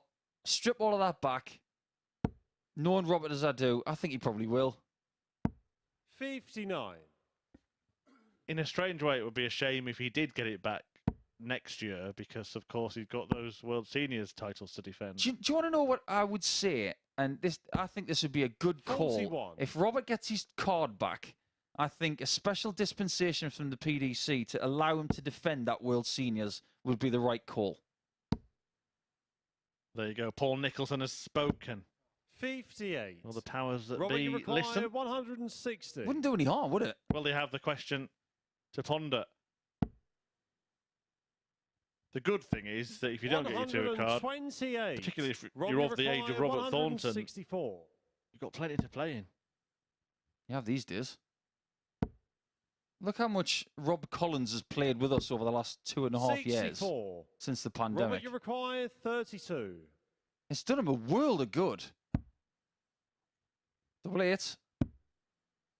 Yeah, well, all he really had was the Challenge Tour before, wasn't it? And then Yeah. since the pandemic, the BDO was dying. Game shot the 5th leg. Robert Thornton inflicts Thornton. another blow on Collins. But now you've got the Super Series, you've got the WDF events, you've got the ADC events. 6th And leg. It's still Robert the Thornton's Challenge approach Tour to first. play on as well. Game on. Based on what he's been playing this year, Robert has pitched his tent with the seniors, the Challenge Tour, and here. He hasn't gone down the WDF route. 100. Well, he's been there and done that, hasn't he? Yeah. But for Whereas Rob Collins is more of a Super Series ADC kind of guy, and he does play a bit of Challenge Tour as well. 140. Be interesting to get the viewpoint of Robert Thornton over the weekend as to how it's felt for him to 140. play Challenge Tour darts compared to Pro Tour darts. But I'll leave that thought with our audience. We might be able to grab a word with them at some point over the next 24 hours. 58. maybe if he wins the tournament, he'll be on the stage chatting to me at the end of tomorrow. Indeedy. And will he be going to tomorrow as the Group B winner? It's looking more likely because Thornton fires in a 180 in what he hopes is his penultimate visit of the night. 133. That's an excellent response. Robert, you require 81. Thornton could win it in 11 darts. 12 ball. 56. Collins could stay in it Rob, you require 170. in a dozen darts with a 170 finish. That won't be happening, and the Thorn will be returning. 17 double four is the usual route for Robert. 56. Robert, you require 25. And that's the one he employs, Game, and that's shot, the one he and the completes match. Robert to Thornton. get the job done, to get the game won, and to get the group won at the expense of Rob Collins. There is the tail of the tape, an average of 87 for the Thorn. Both players hitting 50% of their double attempts, a high of 93 for Robert Thornton in the checkout stakes, but it was that 25 that sealed a 4-2 victory against Rob Collins and saw him finish top of the table at his expense. If Collins won that match, he would have been top, but he finishes third. Greg Ritchie in second, and that pair are going through with Robert Thornton. They will be back in action on finals night on Saturday, but it's back to Abby and Paul to recap this evening's action. Thank you very much, Murph. Nico, really, really good standard of darts across the night tonight. Robert Thornton has been sublime, hasn't he? Just such a typical Robert night. Spent a lot of time with him over the years, and he just finds a way, doesn't he? I mean, he has not led that group until the final dart, and he's just timed his race to perfection. Winning Group B, he's now a contender for this week. Most definitely. And Greg Ritchie as well. It was interesting to speak to him both on air and off air. He actually said that he was so thrilled to make it through to the evening session because he really struggled with the mornings. And we kind of saw that in his performances throughout Thursday and Friday, didn't we? It is a thing for certain people. Some people just don't like to get up at 6:30 in the morning and get ready for a day of darts. It doesn't suit them and their body clock, and they'd much rather have that sleep in the morning, get the fresh air during the day, and then get cracking at night. Most dart players are night owls, and if Greg's going to be that way, I suppose that's the best way, isn't it? Because you win all the big money on the night sessions on a Saturday. Most definitely. We can confirm then the groups for finals night. Group 1 is going to include Dan Closer, who of course came through Group A on Wednesday, our first player through to finals night. He's actually been relaxing in London, enjoying his 2 days off. He's joined by Greg Ritchie and Martin Adams in that group. Group 2 is Peter Jakes, Rob Collins and Robert Thornton. Your initial thoughts on those two groups? I've only had about 30 seconds to look at those groups, but my initial reaction to that is that sometimes you get a group that looks really stacked on a Saturday night, I don't see that with this. I see Thornton in one group, I see Adams in the other, I see one Scott in each group. I think this is really evenly balanced going into the Week 11 finals. And it is all poised because you wanted that Martin Adams-Robert Thornton showdown, didn't you? Well, we might not get it. They've got to make the semi-finals, but if they do, you just never know. The final of Week 11 could be Adams versus Thornton, but I know that the likes of Closer, Ritchie, Jakes and Collins will have something to say about it. And we've seen such a wide range of form performances from each of those 6 players involved. Who do you think is feeling the more confident going into finals night? I think Robert's feeling great, considering the way he's timed his run in Group B. Peter Jakes is going to be feeling good about winning Group C, but he said with us earlier that he wasn't happy with his level of performance. I think Greg will be feeling pretty good about his chances, but do you get the feeling that Rob Collins is going to bring a somewhat really intense, animated game? But I'm intrigued to see Daniel Closer against the rest of them, because he's going to be the freshest of the lot, but he's maybe not going to be as sharp coming into Saturday. He played his best stuff on Wednesday after he'd had those previous 2 days. So if he's practiced well over the last 2 days coming into this, he's got a good chance, but it didn't work for most of the people who won Group A in the campaign for Stage 1. Interesting that you mention intensity and Rob Collins. I would never put those two things together, eh? But we do get underway from 10 p.m. tomorrow. A reminder that we're not on Sporty Stuff TV, so if you do want to watch, you can watch it via the MODUS YouTube channel. We get all the action underway from 10 p.m. tomorrow evening. We shall see you then. Good night. The MODUS Super Series, brought to you in association with Bet365, Betfair, Betfred, Coral, Ladbrokes, Paddy Power, Unibet and William Hill.